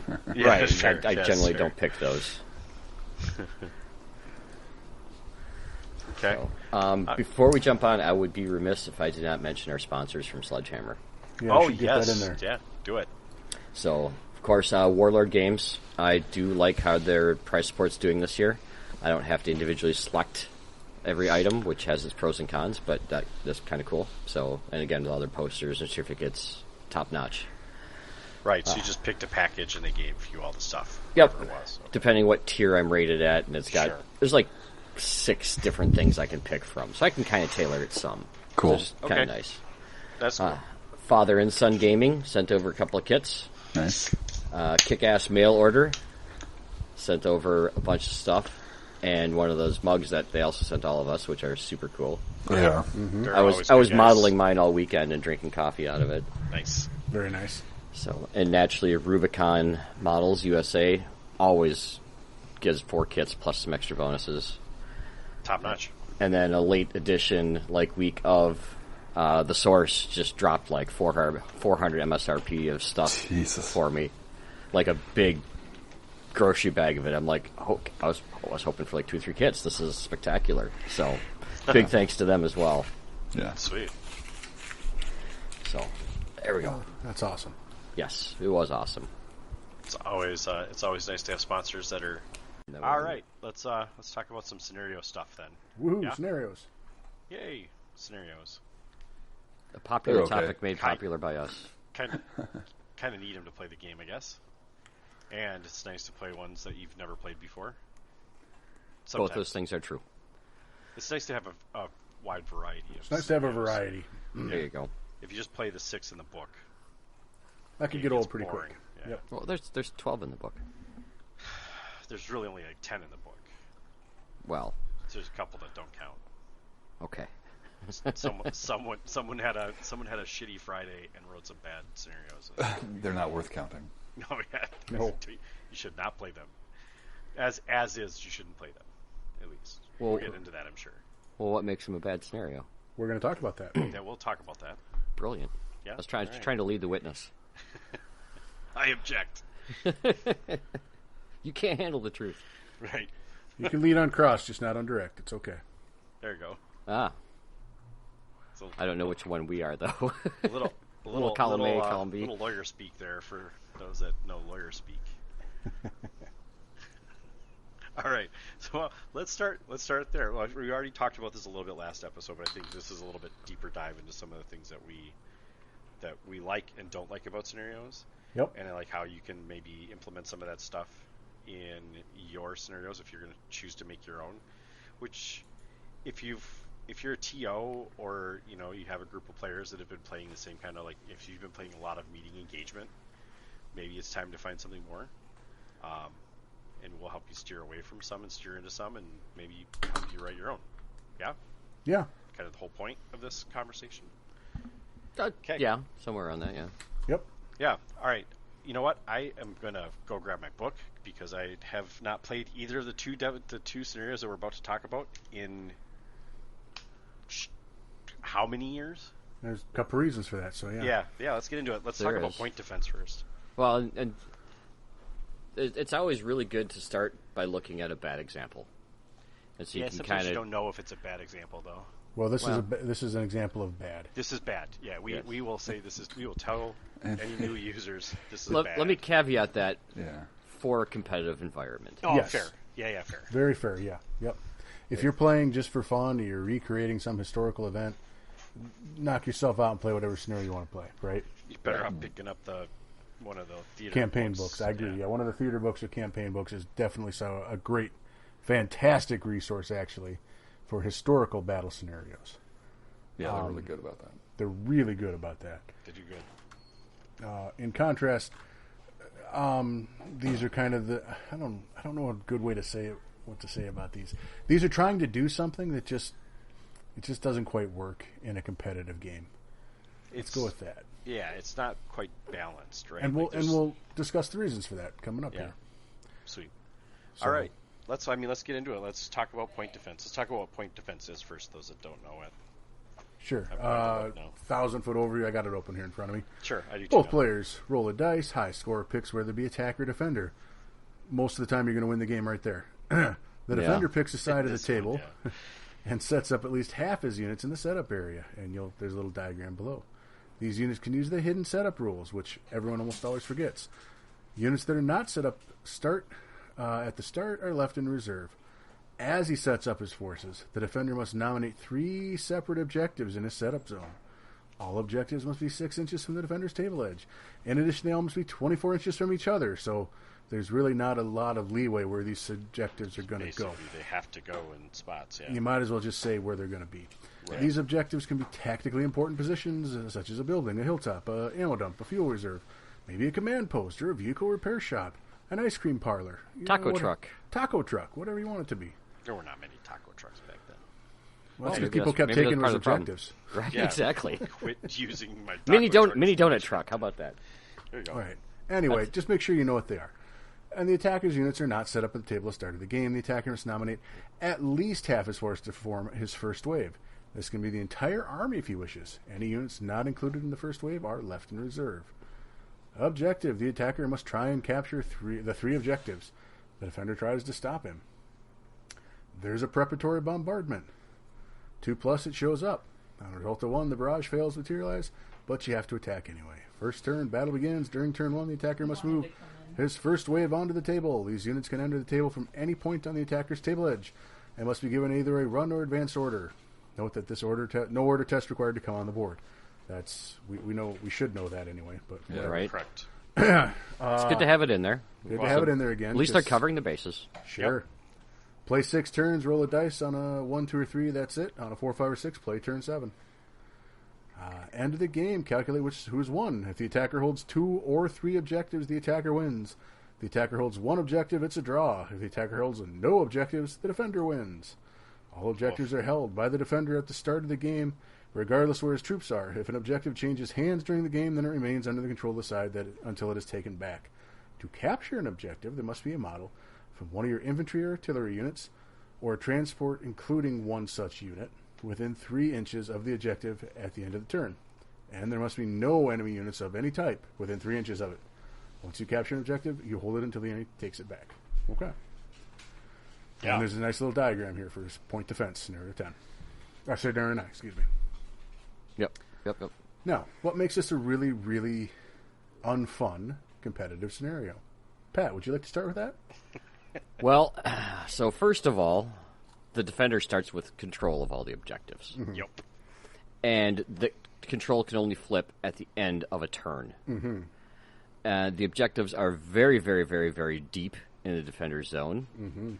So unless you manage to get some significant outflanking, which is allowed in this scenario, and you push the rest of your force towards the center, you really you have to spend the whole game running. You can't stop to take a down order to avoid fire. You can't do some leisurely advance. You got to hope to God you've got an advantage road to get there. Yeah. It's really tough to move that far. You're talking about having to move 30 inches just to get to the objectives because you don't start on the board. Correct. You Right. got to start off the board. Yeah, that makes a big difference. So, you guys in trucks and they're running that they're 24 inches and hoping to God they just survive the onslaught of any right. even semi-competent defender. Well, and it's not like they're like just objectively placed objectives. Like the defender gets to place them where he wants them within Right. reason. So they can get them into some dense terrain, which Right. then would slow and hamper movement. They can get them behind impossible walls or impassable terrain altogether. Yep. Right. They're not taco trucks. They're behind barricades and inside of Well-defended ruins. taco truck. well defended. Which, I guess, from a military perspective, you would have as defended as possible. But Yeah, but you could in a try and- gameplay scenario, Yeah, it's so This one's particularly fun if somebody, has a really cool, the whole board is a jungle. oh god, yeah, that just yeah. Like if there's a multitude of dense terrain, it's even worse, right? If it's 3 turns of running, that turns into 5 or 6 turns of running. Now, not that we had to play, That's a different problem, though. right, Yeah, not that that's we a had to table play point defense, but there were at least 3 boards I can think of that I played on at, World Open War, where there was, within 8 inches of the deployment side, there was only 3 little tiny road paths to get it to the other side. All the rest was impassable, either via a frozen river Oh or, my gosh, a weird mountain thing or some kind of crazy canyon or something else. sure. So be very cognizant that this scenario does not play well with all-terrain boards. Right. So what makes I mean what I see when I look at this is right. It's kind of what Pat said about the defender controls all the objectives, right? They start the game winning. It's not an even fight from there out. Correct. And then the victory conditions being that they have to control more than the defender essentially by the end of the game. That's such an uphill battle when you're playing equal point size armies. Yes. From there's just not a good. There's no mechanism in here for there's nothing that the offensive player gets that makes up for that. Right. Like that's where I see a problem with this scenario. That is a huge problem. Yeah, I mean preparatory bombardment only theoretically hits the one side, but I don't think that makes up for it. Well, the thing is the side that gets hit is the side that wants to sit tight on those static objectives anyway. right, they're not going Right, anywhere. right. They don't need to move. So if they need to take a turn to rally, Right. or if they just take a down order and stay down to remove Right. one pin each turn, Right. hey, that's not a loss for them, No. right? It really isn't. Right. They've got time to recover. There's no immediate threat as long as you're not there's not 6 roads on the table or whatever. Yeah. I mean, put the objective in a ruin, put 3 veteran units near it, put them down every turn, you win. And you're almost guaranteed every time to have at least a minor victory. Correct. Right. So you can very easily hold and sustain 2 of them. Right. Even for the draw. Yep. right. Well, 2 is a minor win, right? Well, draw. That's just win, lose, Two- draw. two- on the board. yeah, it's just win, lose, draw. On these. Oh yeah. Okay, so you can guarantee a draw, but I mean you kind of want to hold all of them then, yeah. Yeah, but you can almost guarantee a draw. Yeah. I mean, you hold. If the defender holds 2, they win. And it's like anything contests. That's the other thing. Correct. It's Anything it's a very contests. wide open contesting, right? You Yep. put an artillery piece on one, you put some troops on another, and you could have a vehicle basically contest the third one. Park a tank on top of the third one. Right. And because you start controlling it, you basically can't lose. park a big enough tank on top of one, they can't even get within 3 inches of it anyway. Right. Yeah, Well, yeah. There's not very many of those. Put a Churchill on there. Yeah. It's a few. Tiger 2, Churchill, Right, yeah. KV1, Well, KV2. You don't see Tiger 2s in bolt action lists. Come on, guys. You won't have enough troops to cover your other objectives at that point. Maybe you would. Who knows? Yeah, actually, it's only like 300 some points, isn't it? Tiger 1 is. Tiger 1's like 394. Yeah. Tiger 1 isn't terrible, yeah. Cheapish. Depends on how many points you're playing. I also hate how this scenario is laid out in the book because I thought the diagram was for the other scenario, which is funny. But No, that's another thing is scenario writing. 1-pagers, man. Yeah, keep it all on one page, please. Try. Yeah. Oh, here's the thing. This one, I know there's a beautiful picture in the book I have of a British Mark 6B light tank. Yeah, that's cool. Put the scenario diagram there and put the picture of the tank after it. Right. Just Yeah. saying. Yeah. It was not Keep everything on one page, please. right. Not that this really probably needs a diagram. I quite don't know if honestly. the diagram makes the break to the scenario. I'm not sure why they even have it because what is it trying to? It doesn't make sense. Anyway, yeah. It's a thing. Yeah. Regardless, this scenario has a lot of. It's very unbalanced, and particularly it can be unbalanced for reasons outside your control, like you just happen to be stuck on a heavily terrained table. Yep. Which is no fun. And conversely, if you get stuck on a table that's like all roads, this actually can occasionally suck for the defender, but very rarely for that. Right. If like the guy can just drive everything up very fast. Right. Got two If roads. you got rough ground, those objectives are sitting in rough ground because that's going to bog everyone's movement down even worse. Yep. Well, absolutely, yeah. But I mean, every once in a blue moon, you get a table that just really sucks for the defender. But Desert table, wide open desert table. Yeah, it's a blue moon. It is very much a blue moon. Right. So That's this not is- a frequent. It's not a balanced scenario. It's not a balanced scenario. Right. Like it's going to go one way or the other, and it's really dependent. It almost always goes in the defender's favor, though. Let's be honest. It's like I think every time we've ever seen this played in like a competitive environment, it literally comes down to did you roll defender? Yep. Like, Hey, I've won as the attacker at least 3 times in this scenario. probably all against me. No. Oh, okay. No, I don't think I've ever played the scenario against you other than the one I tried to modify when we were working on for stuff for Sledgehammer last year. Oh, okay. And I still tried to modify it, and I couldn't get, even after modifying it, I couldn't get it to work. Yeah. It's just that having possession of the objectives at the beginning, and all you have to do is contest. That's the win flavor for the defender automatically. Right. And that's sort of the thing. And this is I'm gonna touch it again with this because Pat's mentioned he's won this one. Yes, it's not. I'm not saying it's impossible to win. Just like I'm Correct. not saying Gurkhas are impossibly broken. They're just unbalanced. So the scenario needs more points, is what you're saying? The scenario needs something to swing it back a little bit towards the attacker. Right. More than it has. I mean, honestly, them starting on the board Would be a big difference. would Big make difference. a huge difference to this game. Yep. I tried that, and I also tried moving the objectives up, and in 4 play tests, it still didn't make a difference. The defender was still winning. Sure. I mean, you probably have to go further. You're right, but it's yeah. Well, I did. I ended up redoing the whole scenario and called it sector defense. Okay. And you went corner to corner, and it Right. was, yeah. Yeah, and Lots it of was different better. things. That's what it ended up being when I couldn't massage this one to get it into a fair scenario for both sides. Yep.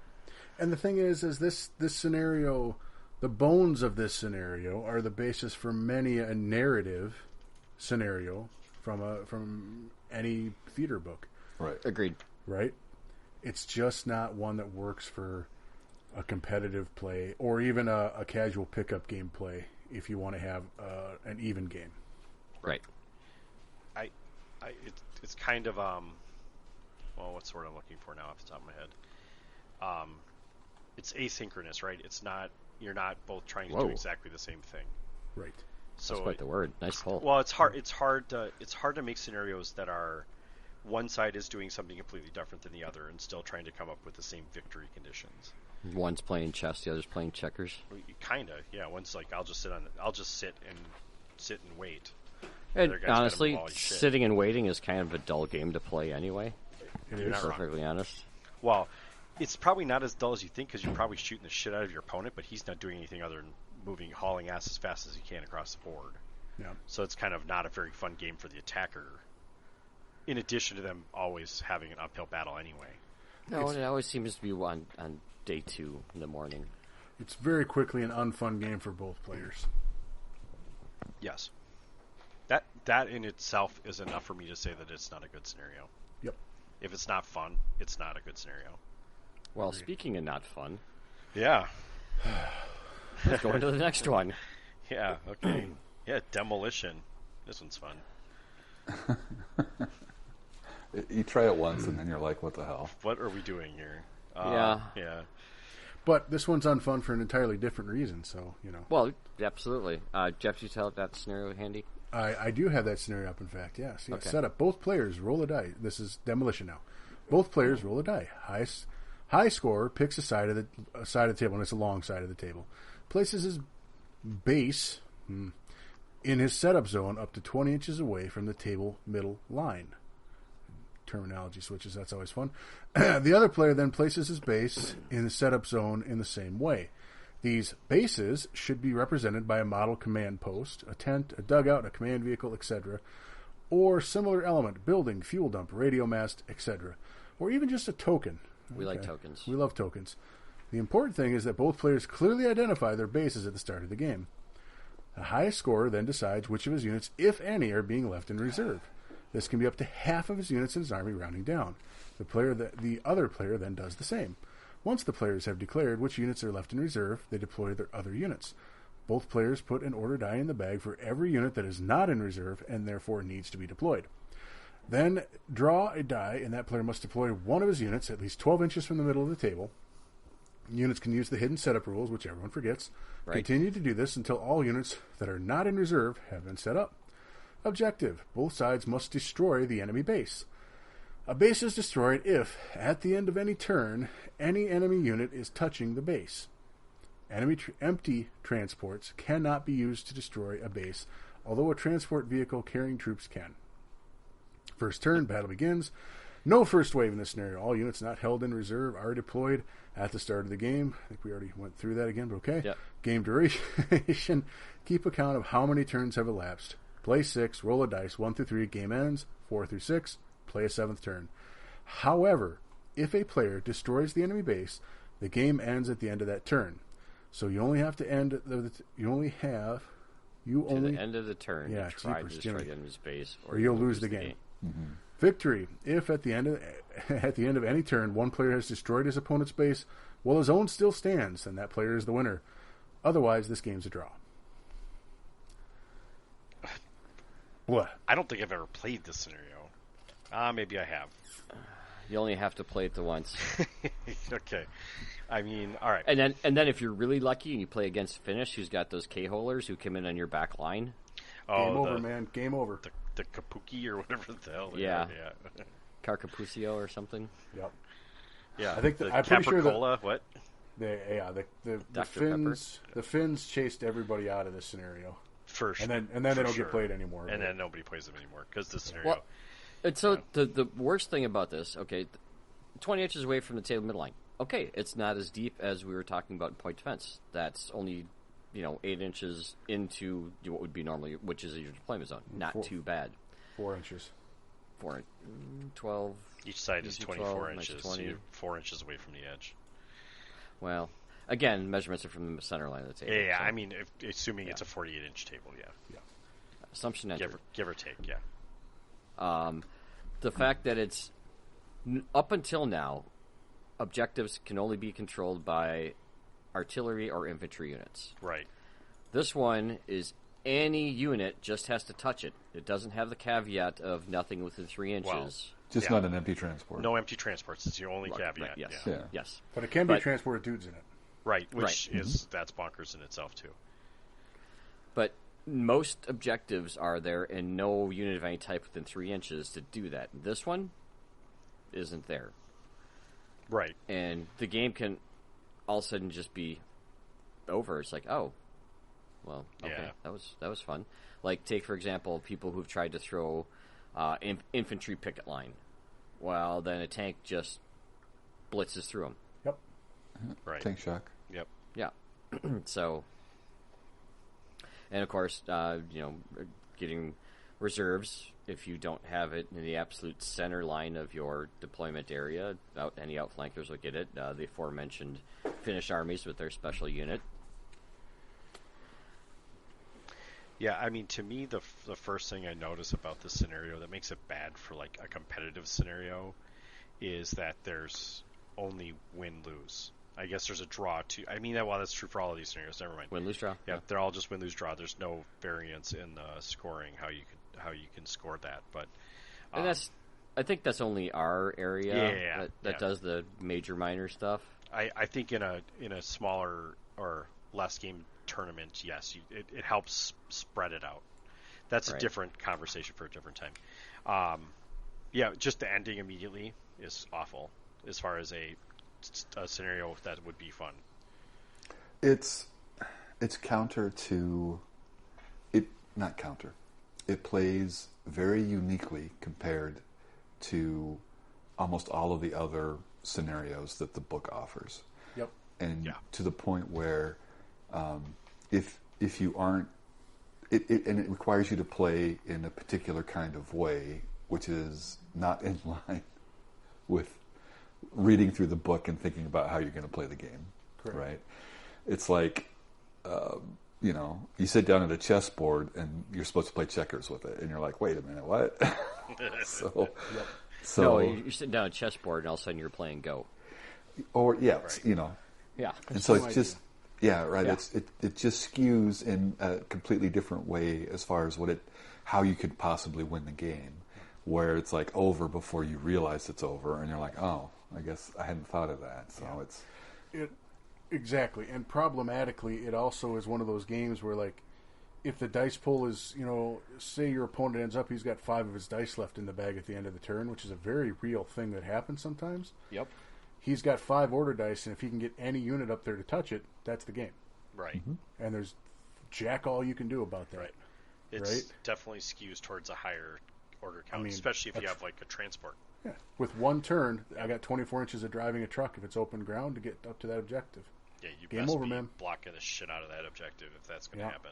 You can't put it within 36, 12, 18 inches of either table edge because the truck can drive on, outflanking there, and dump the guys out and grab it. Yep. And, I mean, and like you said, if you're facing off against a Finnish player, by virtue of what they may be bringing, you're like, well, fuck. Yeah. Or if you're playing against a Japanese player, by virtue of every unit in their army, if he just wraps his token with 3 units of fanatics that aren't ever going to go anywhere, yeah, you're not getting it. And so then you're playing for a draw, and sometimes you do play for a draw based off of what's happening. But But a draw is very. You can play for a draw because the scenario is really bad, but then, especially in a smaller, if it's only a 3-game tournament, a draw is almost always a death knell for your chance to win. Right. Yeah. Right. Yeah, from a competitive standpoint, From a competitive standpoint, yeah. And again, for a fun a game to play with your buddies, whatever, it's fine for that, right? It's just not good for a competitive game. Right, as long as you've sat down and you've talked about it and decided, and you're both all on the same page. Yeah. If you both agree to play it, go for it, man. Right. Yeah. And you can come up with all kinds of crazy shenanigans that are intentionally imbalanced, unbalanced.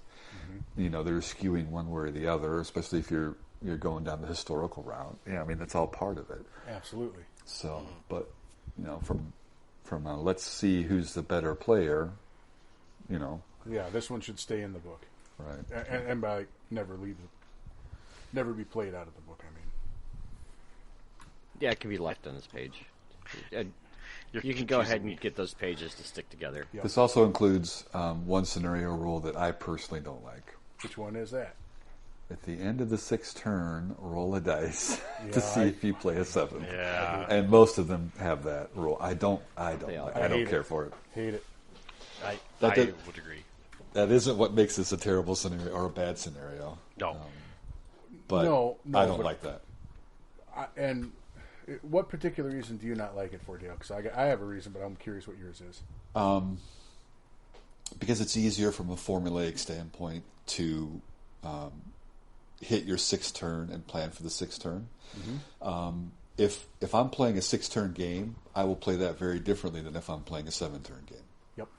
And if you get to the end of 6 and you don't know if you're going to a 7th, it just, you could lose the game because you're playing a 7th turn. Yes. I have lost games in the 7th round just because you peter out of shit to have, and your guy has one more model. Yeah, I mean, because you're playing you're playing for 6. Yep. Which is also frustrating if you don't even get to the 6th round. Right. Yep. So, And that is basically my reason as well. The corollary I add to that, I also don't like playing that 7th turn because more often than not, if we roll that 7th turn, we do not finish that 7th turn. In a tournament setting. In a tournament setting. And then that's another good point. And then it's super obnoxious because you might have had the game won, but, the first 5 dice pulled in round 7 are all his, which normally that's even out. That'll even out when my dice get pulled later. But we never get to those dice. Right. Because time's up, game over. I found it always favors my opponent, especially in right. Well, it never favors me, and it always favors my opponent, right? Like I have won a lot of games because there is turn 7. Right, because you could just run that one unit into the sector. Right, because you're one of Rick's opponents. Whatever. Yeah, because you're one of my opponents. I'm one of Rick's. Yeah, you suck. Wow, hey. No, you don't know. You know what I'm saying? Like I'm trying. I've played a 6-turn game. And it's like, okay, I'm winning. And then you're like, oh, shit, never mind. I guess he wins because we rolled a dice. Yes. That doesn't feel good to me. What if the die was rolled at the beginning of the game? That would play very differently to me. That would be fine because the game would play very differently. Because I know when I could plan ahead for a 7-turn game. That would be better. Yes. Yeah.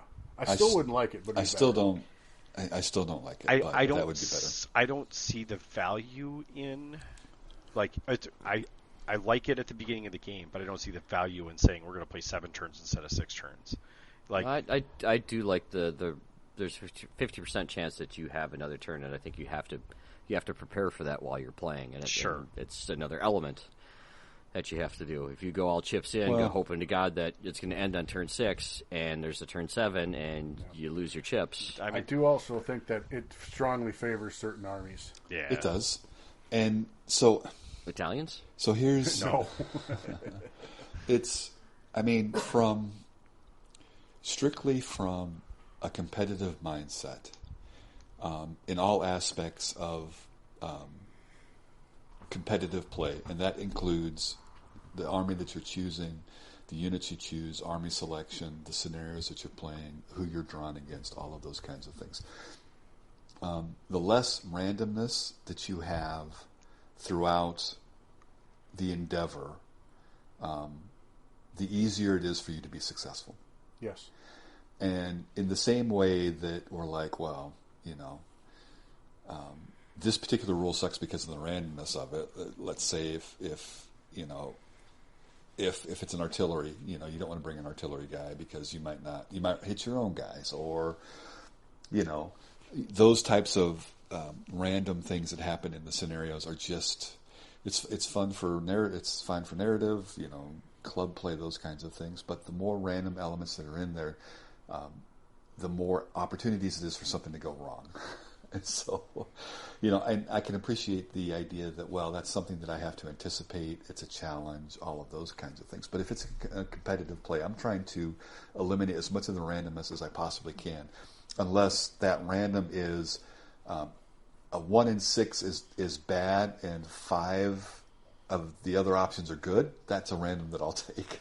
Yeah, it's a weighted random. Yes. Yeah, like the last rendition of Skaven. They're supposed to be random, all kinds of stuff, but one of the things that could happen was bad, and the 5 other things that could happen made you win the game. That's okay. So how about if there's on a 1 or 2 the game's over. On a 3 or 4, each player plays 1 more order dice. On a 5 or 6, you play a 7th turn. I just don't want the extra bookkeeping. No. No. Here, inversely, something you said to me earlier, you have to plan for turn 7. Yeah. No. Screw that. I played 6 turns.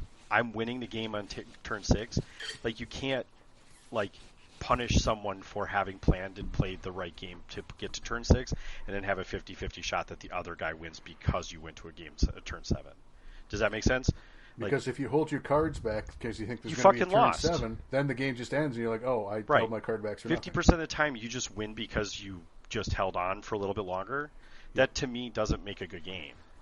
Like, like if I know, like, okay, at the end of turn 6, we know we're playing 6 turns.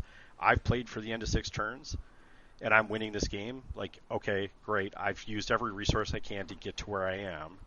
Yeah. Why are we rewarding the player that, you know, his shit got stuck behind something or he foobarred and had to run away, and now it's turned around and come back and won the game? Like, that doesn't make it better. Pretty sure this random turn 7 is something that is exclusive to bolt action. I can't think of another system that has a random potential another turn at the end of it. Yeah, I don't think there is. I mean, K-47 might. I don't know. But yeah, that's that's just same that's game. bolt action Korea adjacent does, enough. but Again, bolt action adjacent. yes. I can't think of another. There might be old Warhammer scenarios that had some of this stuff in it. Maybe, but it's been so long. It's been so long. Yeah. You know. Like Star Wars Legion is 6 turns final. 6 turns, Yep. you're done. Yeah. Armada, it's 6 definitive. turns. Any FFG game, 6 turns, you're done. Yep. War Machine was. I don't remember how those games ended because I always just died. It was a specific turn count. Yeah.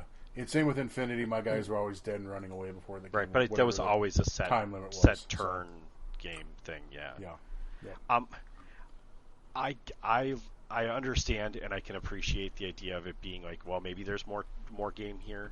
Like maybe there Right, isn't. the battle isn't as done as you thought it Right. was, and you can't prepare for all the possible conditions, and so there's that random element to try and make it. But it sounds like the three out of 4 of us are not fans of it. Yeah. I don't mind that in a casual game or a scenario game, that like a pickup game or anything like that. I hate it in a competitive setting. Especially if you're not having a great day to start with. Yeah. You know, you're reaching the last round, and you're I got to play another turn, or it's like, you know, and you might not even get to the 6th turn to start with. It's just That's like, the first trick, honestly. you know. I mean, yeah, it's I do not think it should be in a competitive pack personally. So Agreed. So we're talking specifically about the game duration random factor, not the fact that demolition is also. Well, that should also yeah, not be yeah. a I just competitive pack, but yeah, we tangented a little bit. I just pointed out I don't care for that rule. So 100% agreed. Well, given the number of games I've gone from losing to winning in the 7th turn, I kind of like it. and I hate you for it because You know, that's- They weren't all against you. No, Rick. no, no, we don't have to Jeremy agree. is also on your side Yeah, with that I- one because I've more than once beat him in turn 7. I don't like rewarding that aspect of like, oh shit, I just got lucky because we had a 50-50 shot, right? Like the player that got to turn 6 and was winning on turn 6, to me is like that says they played the game. I don't know. You can argue that the other way is like you just didn't plan ahead for turn 7, but I think that's just a silly. I don't know. But there was no guarantee turn 7 was going to happen. Right, So right. it's- And if it doesn't happen, you win. So it's like literally comes down to a 50-50 dice roll. Yuck. I don't think that's a good way of playing, personally. I don't know. Agreed. I think there's enough of that already in bolt action.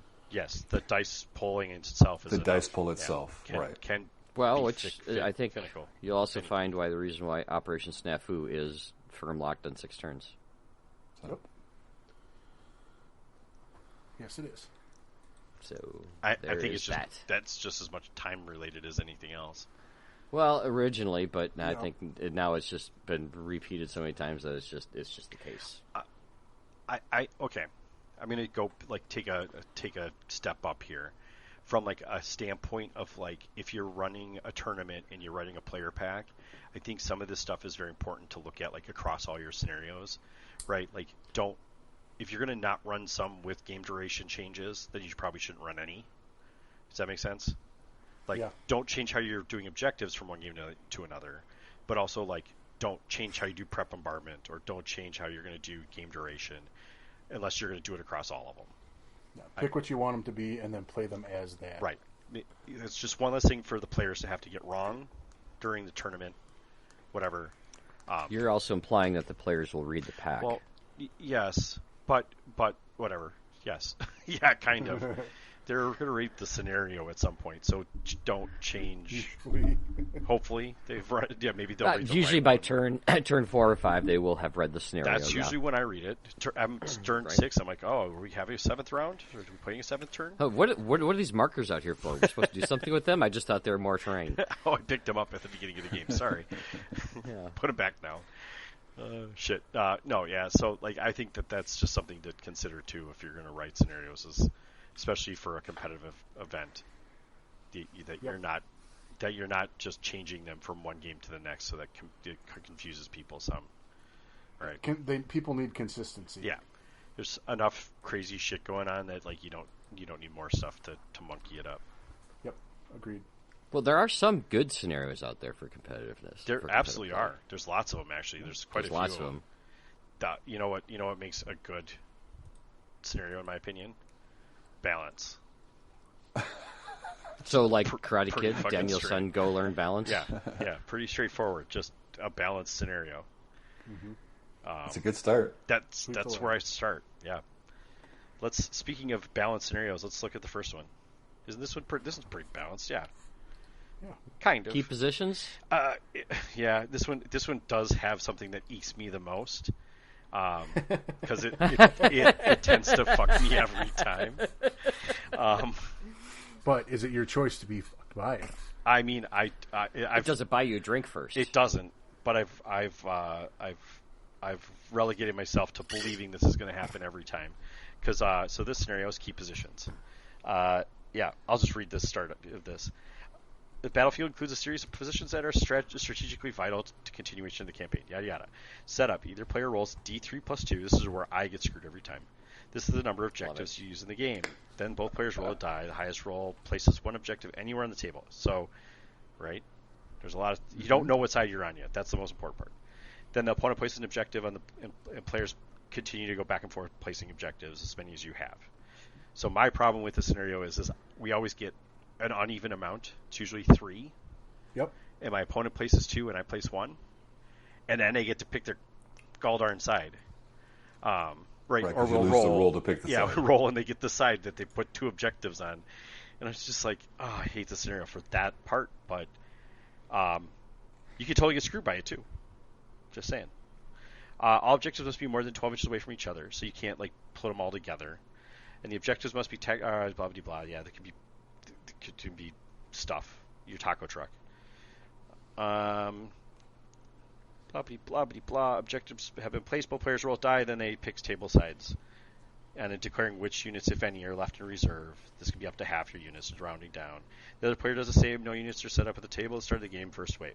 So, there you go. To win the game, at the end of the game, if you hold more objectives than your opponent, you win. Otherwise, the game is a draw. Yeah, that's essentially the whole scenario. Objective-based scenario that are player-placed. The only thing that would make this scenario better to me in a competitive environment is actually evening out those objectives. Each player gets to place D3. So up to 6 then. Right, up to 6. There could be up to 6, but each side, right, you roll 1d3 and both players get the same number. Right, so you get 2, you get 1, you get 3, whatever it is. And maybe you could even just set it as you each get 3. Or whatever. Whatever makes the most sense. But that would make this scenario stronger to me. But other than that, it's a really fun scenario in general. It's fun to play, and it is fairly balanced. Primarily because what I find most people do with this scenario is they obviously don't place in the deployment zones because you might not get that side. Correct. So you can't guarantee it, so you better be careful about where you're placing objectives. This scenario has always been rough for me because I can never pass up the temptation when my opponent puts his like right on his table edge to put mine also on his table edge and then try to win that roll. There's a gamble. There is some gambling. Yeah. But it's at least you're involved in it. Like you can determine Yes. whether or not you're going to participate. Yes. And when I lose those games because I failed to win that roll, it's my fault. Right, because you got baited into doing the silly idea. I took a chance and I gambled on winning the game before it started, and I lost. Sure.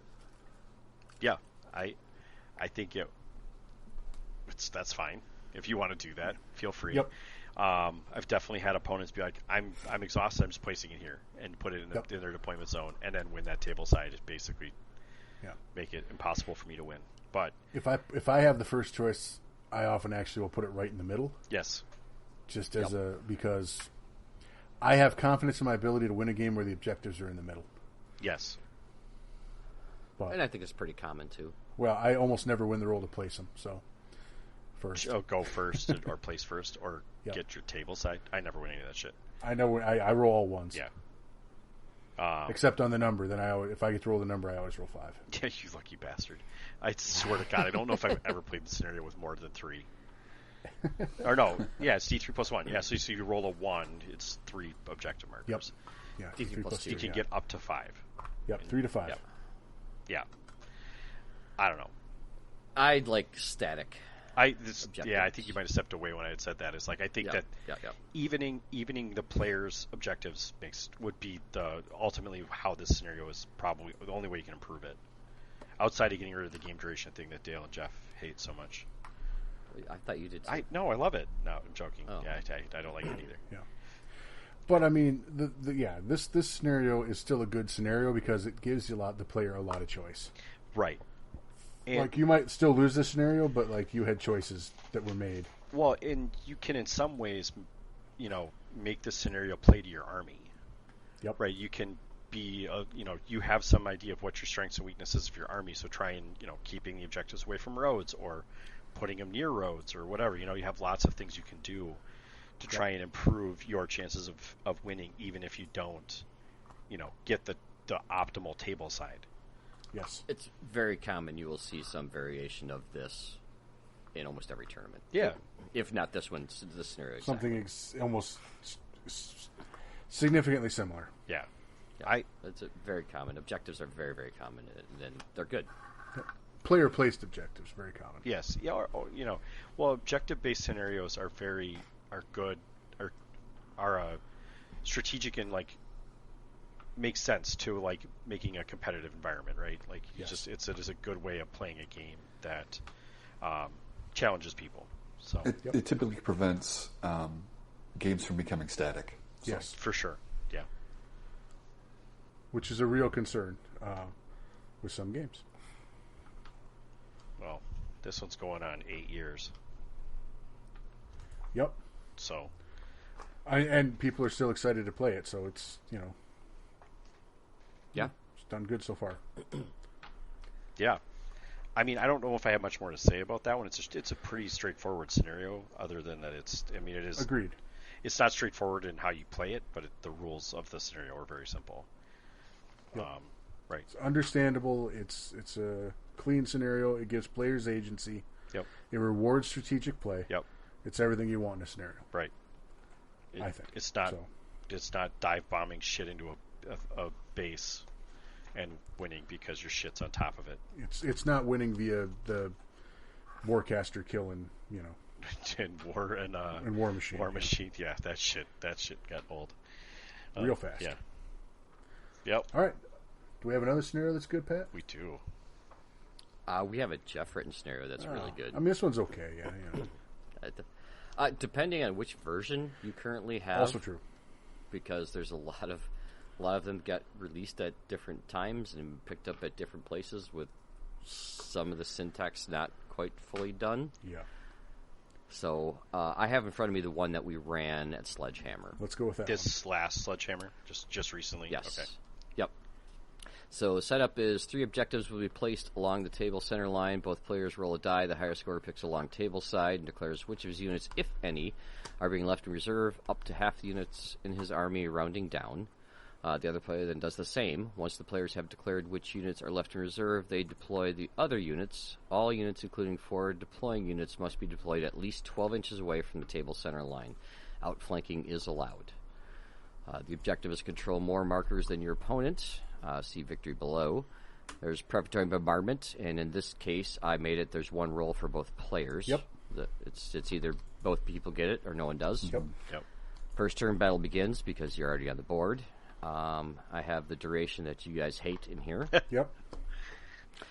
The victory and objectives.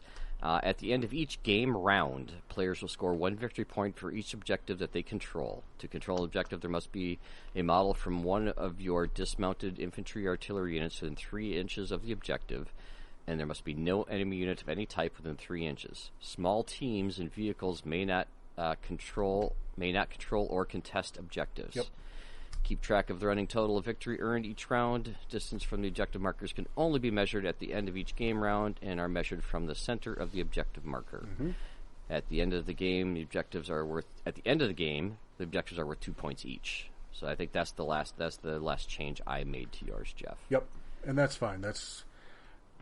I mean, if I were writing the scenario again, I would either do the random 7th round or I would do the 2 points on the last round.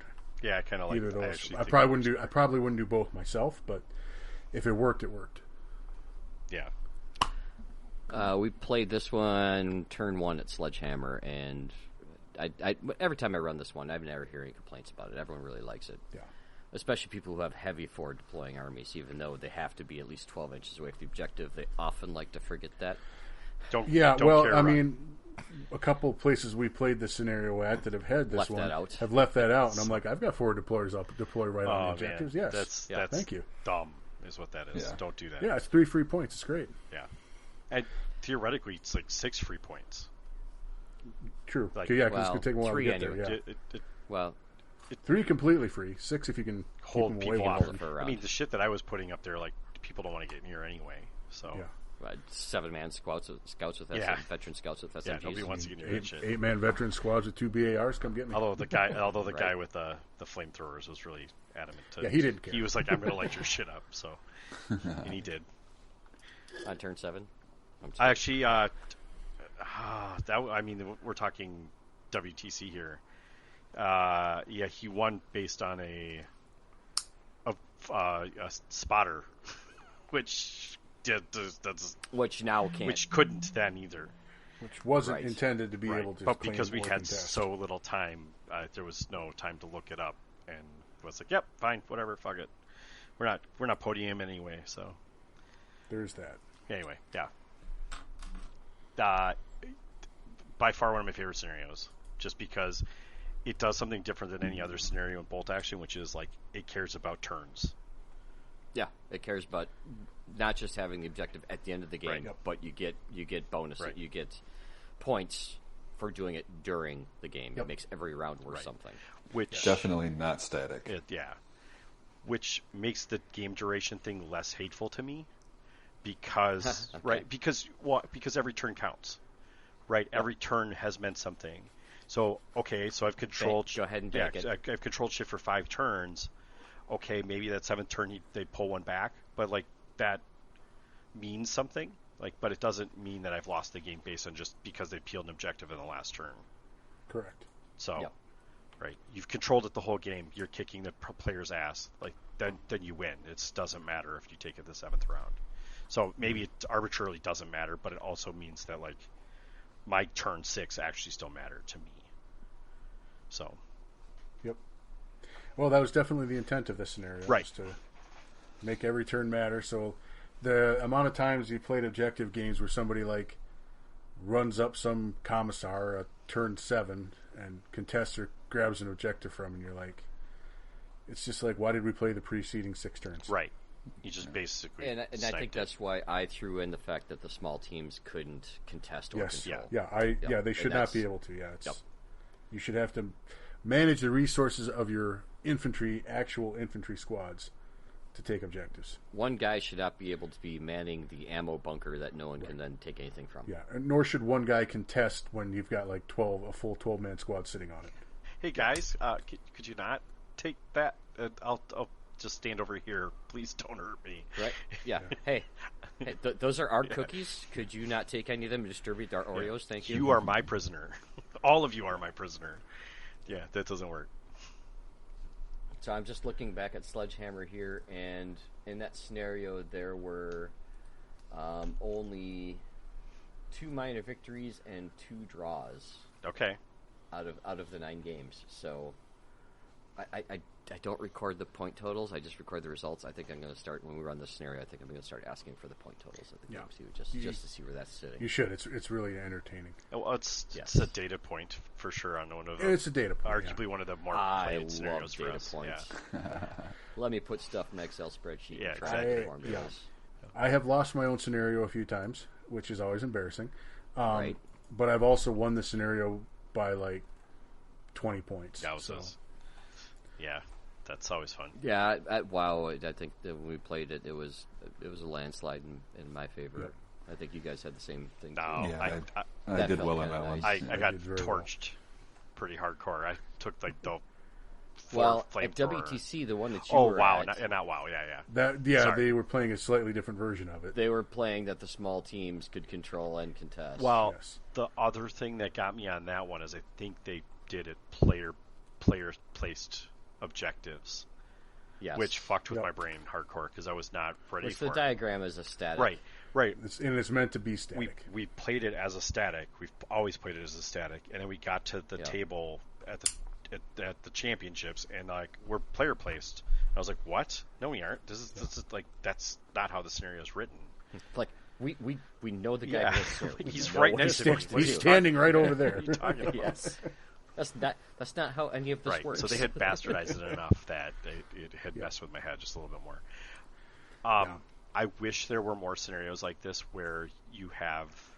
This is one of the few things that I do think it values strategic thinking, right? Having scenarios that do reward you during the game for having good play. Yep. Not just the end, like you said. I just wish there were more scenarios like this. There just aren't. This is the only one that I know of that actually rewards you during the game. I did add a baby scenario, a different scenario at last SNAFU that had mid-game strategic things like this, but we only played it one tournament. It doesn't. Oh, that was the The shifting pull push. objectives. Yeah, that I did like the that pusher one. pull. Yeah. The pusher pull. Yeah. I enjoyed But that one.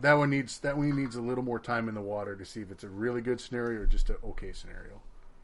So the other side of the coin of timely objectives and mid game reward is what is that one with like the Kitty Hawk down thing Yeah. where you spend the first half of the game Looking. Jerking each until other turn off. 4 the Oh, yeah. objective comes When in the plane and crashes. comes somewhere random is like that is like the complete opposite of what this is. I guess we could have put that in the bad game example, or the bad scenario. I didn't want to example. call it bad game because a lot of people really like that one for some reason. They do. It's Yeah, it's a really fun like game day scenario, right? Like it's fun to play, Yeah. but it is not, in my opinion, intended as a competitive event scenario. Yes. And it for some reason yeah, keeps agree. getting Exactly. ones. Exactly. It's super fun. It's like you and I are just playing a game. Right. This is a scenario. We're going to have fun time with it, blah, blah, blah. Hey, turn 4. Let's find out what we're fighting Right. over. Yeah. Hey, there it Yeah. is. I hate it as a competitive scenario. Right. Yeah. Like Again, it's not something that you can map your game out to do. You have to wait until Right. the game's half And over and then react. And it's also one where absolute random chance can just screw you no matter how well you've played. right. Like you might have blown your opponent off 3/4 of the board, and then the stupid airplane lands in his quarter shows behind up right by the last shit. 6 Yeah. order dice Right. he has, and you're like, well, It encourages just sitting back and waiting, for 3 turns. which dull. you're. I mean, yeah, it's counter to playing the game. I mean, most people want to go out and shoot at other units and put pins on them, peel some guys Well, I off. want to issue orders and I want to move my guys and I want Your to. order is to stand still. Oh, Right. really? I mean, it's a World we War. got the It's big a World War It's II like, game, wait. not a Wait. World War I game where we sit in our trench and watch each other. Right. You know, we're going to do the first half of this game. Nothing. Right. Goddamn Well, thing. Well, good. Can we start in turn 4? Nothing. then? Right, You can we know. just- It- Can we Maybe play this 3 is one rounds that and should be crash it? seven rounds. Nothing of consequence happens right away, right? Yeah. When you're playing an objective-based game, like it's nice to know what your objective is from the get-go. Kind of the whole point. So, and alluding to elements that are really good, that make a good scenario, if you're going to do something that this objective, like the Kitty Hawk down, for example, is coming in, why don't you also layer on top of that some value to destroying enemy units at the same time. Yes. Right. Make controlling that objective a nice number of points, but also give points for killing things. Yes. That will at least make the first 3 turns worth something, is if you can start killing off some units. Well, yeah, the first 3 turns wouldn't just be a positioning battle to take advantage of, what might happen. Right. So. There's some more value to pinning and wounding and destroying and limiting the other units. Yep. Right. Yeah. I would like that a little bit more. I don't know. I can't think of off the top of my head a different type of scenario that does a similar thing. Right. Just I like timely objectives because it's turn-based versus game-based. Yeah. I like, and this is we're gonna touch on this in the next point. Elements that make a scenario up here. I'm gonna skip ahead a little bit, Pat. Sorry, because nope. One of the things I like kill points being another scoring mechanism. I don't like kill points being as an only scoring mechanism, purely because there are certainly, unless you make it a big number, because there's certain games where if it's just kill points, you'll get 2 sides that just turtle up on either edge and snipe at each other. Hate that. Like meeting engagements. Well, right, you'll play a game and like, all right, game's over, let's score it up. You lost 1 unit, I lost 2 units. That's the whole out of each side out of 18. It's like there's no incentive to take a chance. Right. There's no incentive to be mobile. There's no incentive to drive up if the other guy can just sit in hard cover and shoot you in the junk. Yeah, I had a guy hide all his shit except for his one multi-launcher who could just see just enough stuff. Yep. That was Game 6 at WTC for me. It was the most boring game I've ever had a bolt action in my life. So, for reference then, for people out there that are writing scenarios or making scenarios, don't have it just be kill points. Right. Right. Put objectives with the kill points. Make kill points a secondary, like another way to earn points. Even if it's like armor is worth 2 points, and units are worth 1. Right. HQ is worth 2. HQ is worth 3 or 2 or something. Yeah, something. Just make it worth it to get up there and kill something. You want to have interaction. I do also think it reward. Right. If it's kill point only, that doesn't reward the player that goes out and tries to do something, right? So okay, I'm going to go get that objective even if you're killing all my shit, right? Yes. Yes, don't make it just kill points in my opinion. Right. And the other, I think, go ahead. So I think this is where we see mainly in Europe, less so here in the States, although I did do this at Sledgehammer, which is the secondary objective being a first tiebreaker. Sure.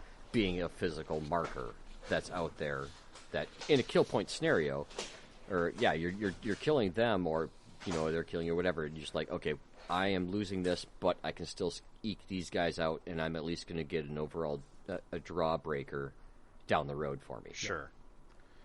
Yeah, and I wanted to add that kill points are very so. Like the last WoW we played, a World Open War we played at, very few of those scenarios had kill points be a scoring mechanism, right? I think like 1 of the 6 had it. Okay. Yep. And my problem with that is, if you don't have kill points be a scoring mechanism, it rewards order dice spam. Right. Right. Yeah. Guys that are going to bring 30 order dice of like 2-man units, inexperienced units, because I just get the order draw advantage on you. Right. There needs to be some counter to that, and the counter to that is if they're losing game points every time one of the units gets gacked, that that's the counter. Yeah. So that also needs to a good mix of objectives or an area to grab with kill points. That's the sweet spot. Yes. Or active turn scoring. Where you so I think that comes down to sectors. I think is really good. Mm-hmm. The last scenario in the attacker defender, which is actually not an attacker defender scenario, but oddly enough, is really good about area control and mixing kill points into it. And that is I love that scenario. It's really double good. envelopment does it too, right? To an extent, score a point for every positioning. unit destroyed. I feel like both envelopments have a point for that. Yeah, envelopment. There's attacker defender. Double envelopment is not. I like double envelopment because there's not an attacker. Because you're both trying to do the same thing. Yeah, it makes that's fine. Right, you're trying to get shit into their deployment zone, but also try and kill their stuff at the same time. I think that's that's enough incentive if they're driving to get them to interact to drive across the table. Yep. And I do like that they have to make a choice. okay, if I drive this unit off the table, Right. I'm losing those dice in the bag Yep. for future rounds. Yes. But I'm scoring points for it. It's like, yeah. I do that's- think if I were to like rewrite double envelopment, one of the few things I would do to change the rules is I would make transports not count. Right. So like just the units sure. inside. Yep. I would lobby. I don't disagree with that. I would lobby to make soft skins not count. Yeah, sure. That's fine. Yeah. Yeah. Armored transport's fine. If someone's going to bring a Hanamag or an M3 half track, I'm okay with that. Yeah. That's fine. Anything. Yeah. Okay, so you only see that at Recon Rumble then. Well, let's hope third edition fixes half tracks, and then everyone. They're will get a also half track, 9-inch moves, so it's less likely to happen as frequently. So Correct. I think there's something about that just drives me crazy when someone gets like their transport with the frickin' clown car of people inside it, and they're like, "Oh, I just scored 12 points." Yep. Like Yeah. That's when the other player has to worry about refreshing their memories for what happens to units on board a destroyed transport. Yes, which Yeah. see the earlier part of this episode.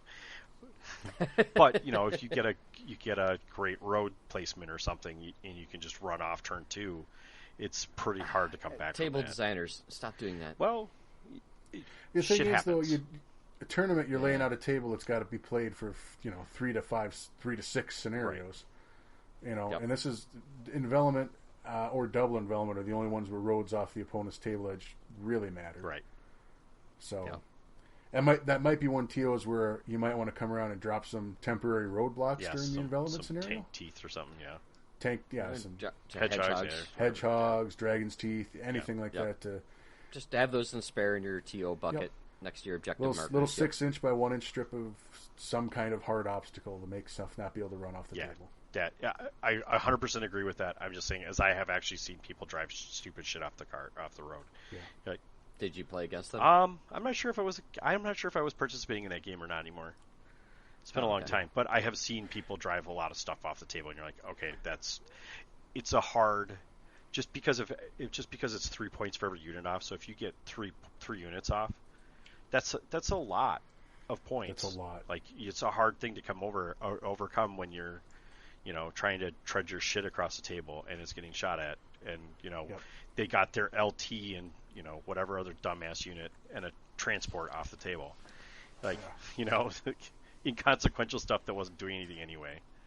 So if they get their lucky clown car off and you don't, it's like, oh, yeah. okay. So just keep your infantry across the road. Oh, and keep yes, or have an artillery piece in ambush. There's lots of ways to combat it, but it just doesn't make it.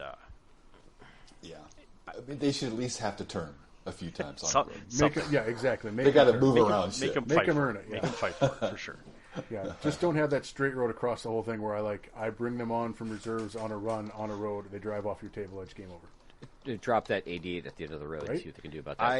I have not played the new edition of 40K, and I know a lot of people hate it, but there's a lot of people that love it. But their scenario system is great, and I would think it's brilliant. I would love to see more of some of that stuff where like secondary objectives turn every turn, so things are changing. It makes the battlefield dynamic. There's point scoring in each round. Yeah. Okay.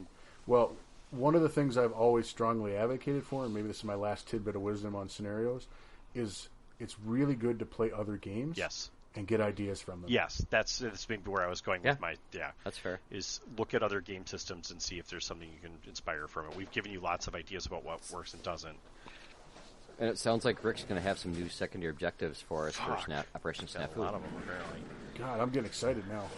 Right? I want to play. Can I play? No, we can't. I mean, you might have to. If we need a ringer, we'll rotate who's playing. Oh, I played last time. As long as you can teach me how to, if you teach me how to use Excel, you can play around this time, Pat.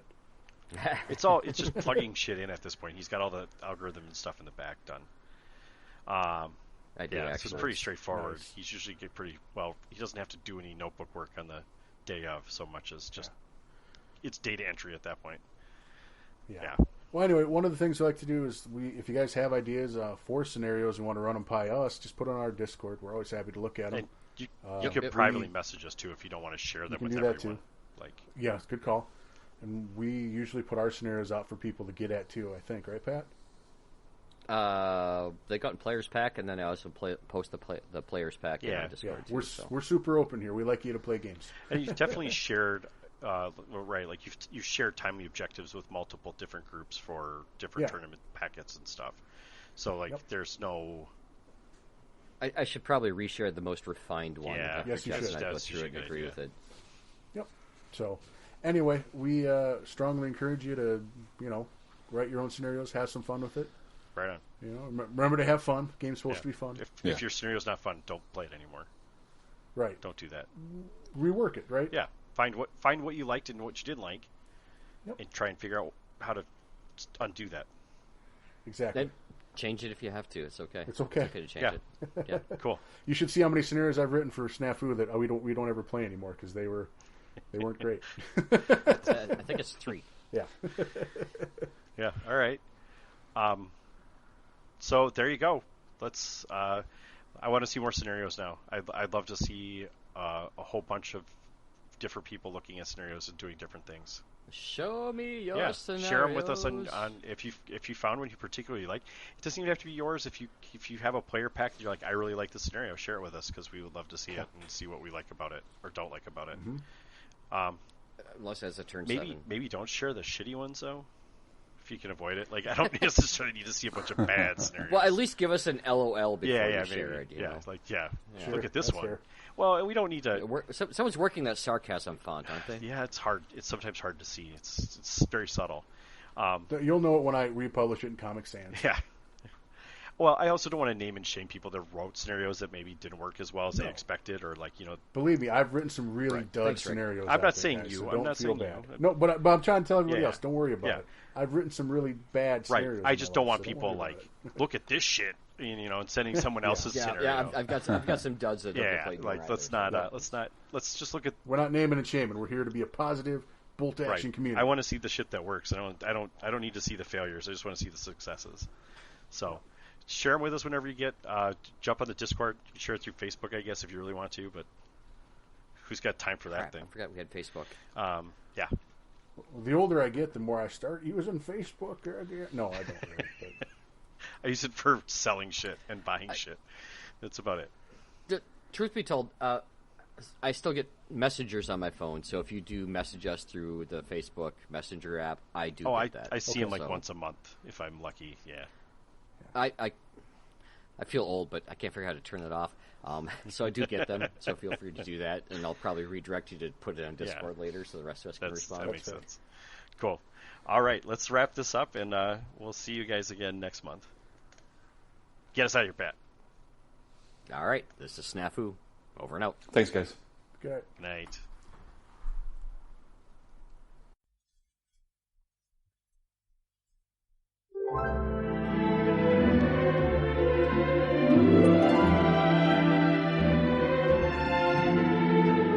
I meet a someone each day who's never sad, who's always gay.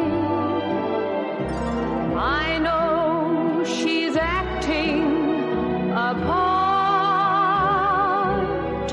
You can see what goes on in her heart.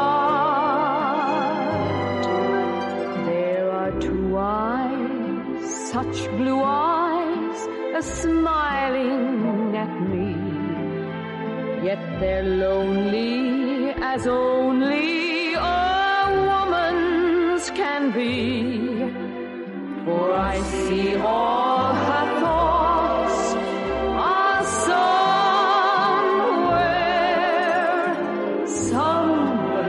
in France with you.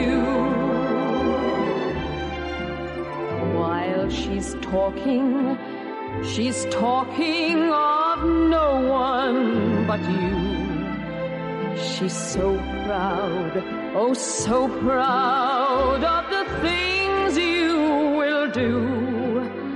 I can see all her love is somewhere in France with you.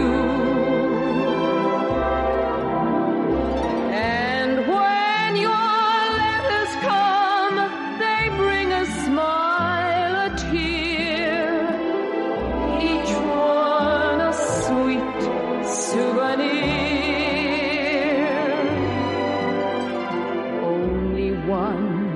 of a million who'll never complain, for she knows that the sunshine will follow the rain. Every beat of her heart will always be somewhere in France with you. And when your letters come, they bring a smile, a tear, each one a sweet souvenir. Only one of a million who'll never complain, for she knows that the sunshine will follow the rain. Every beat of her heart will always be somewhere in France with you.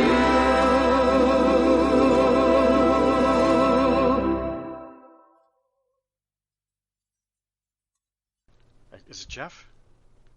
The guy that runs the game store in Madison? Yeah, I think that's Jeff Fricker. Yeah, that's Fricker. Yeah, that's lesser Jeff, and you can leave that one in the episode just so he gets antagonized. Lesser Jeff. He's accepted his title. If he would like to be greater Jeff, he'll have to beat me a couple more games of Bolt Action, and then I'll acknowledge his greatness. Okay. I think now you have to play a Minor Nation since he won Best Minor Nation. Well, So you have to beat him as a Minor Nation. I can do What? that. Well, I mean, I can bring a Minor Nation. We'll see. Which which minor nation though did he bring? Hungary, of course. He Well, loves his loves Hungarians. Hungarians. That's not a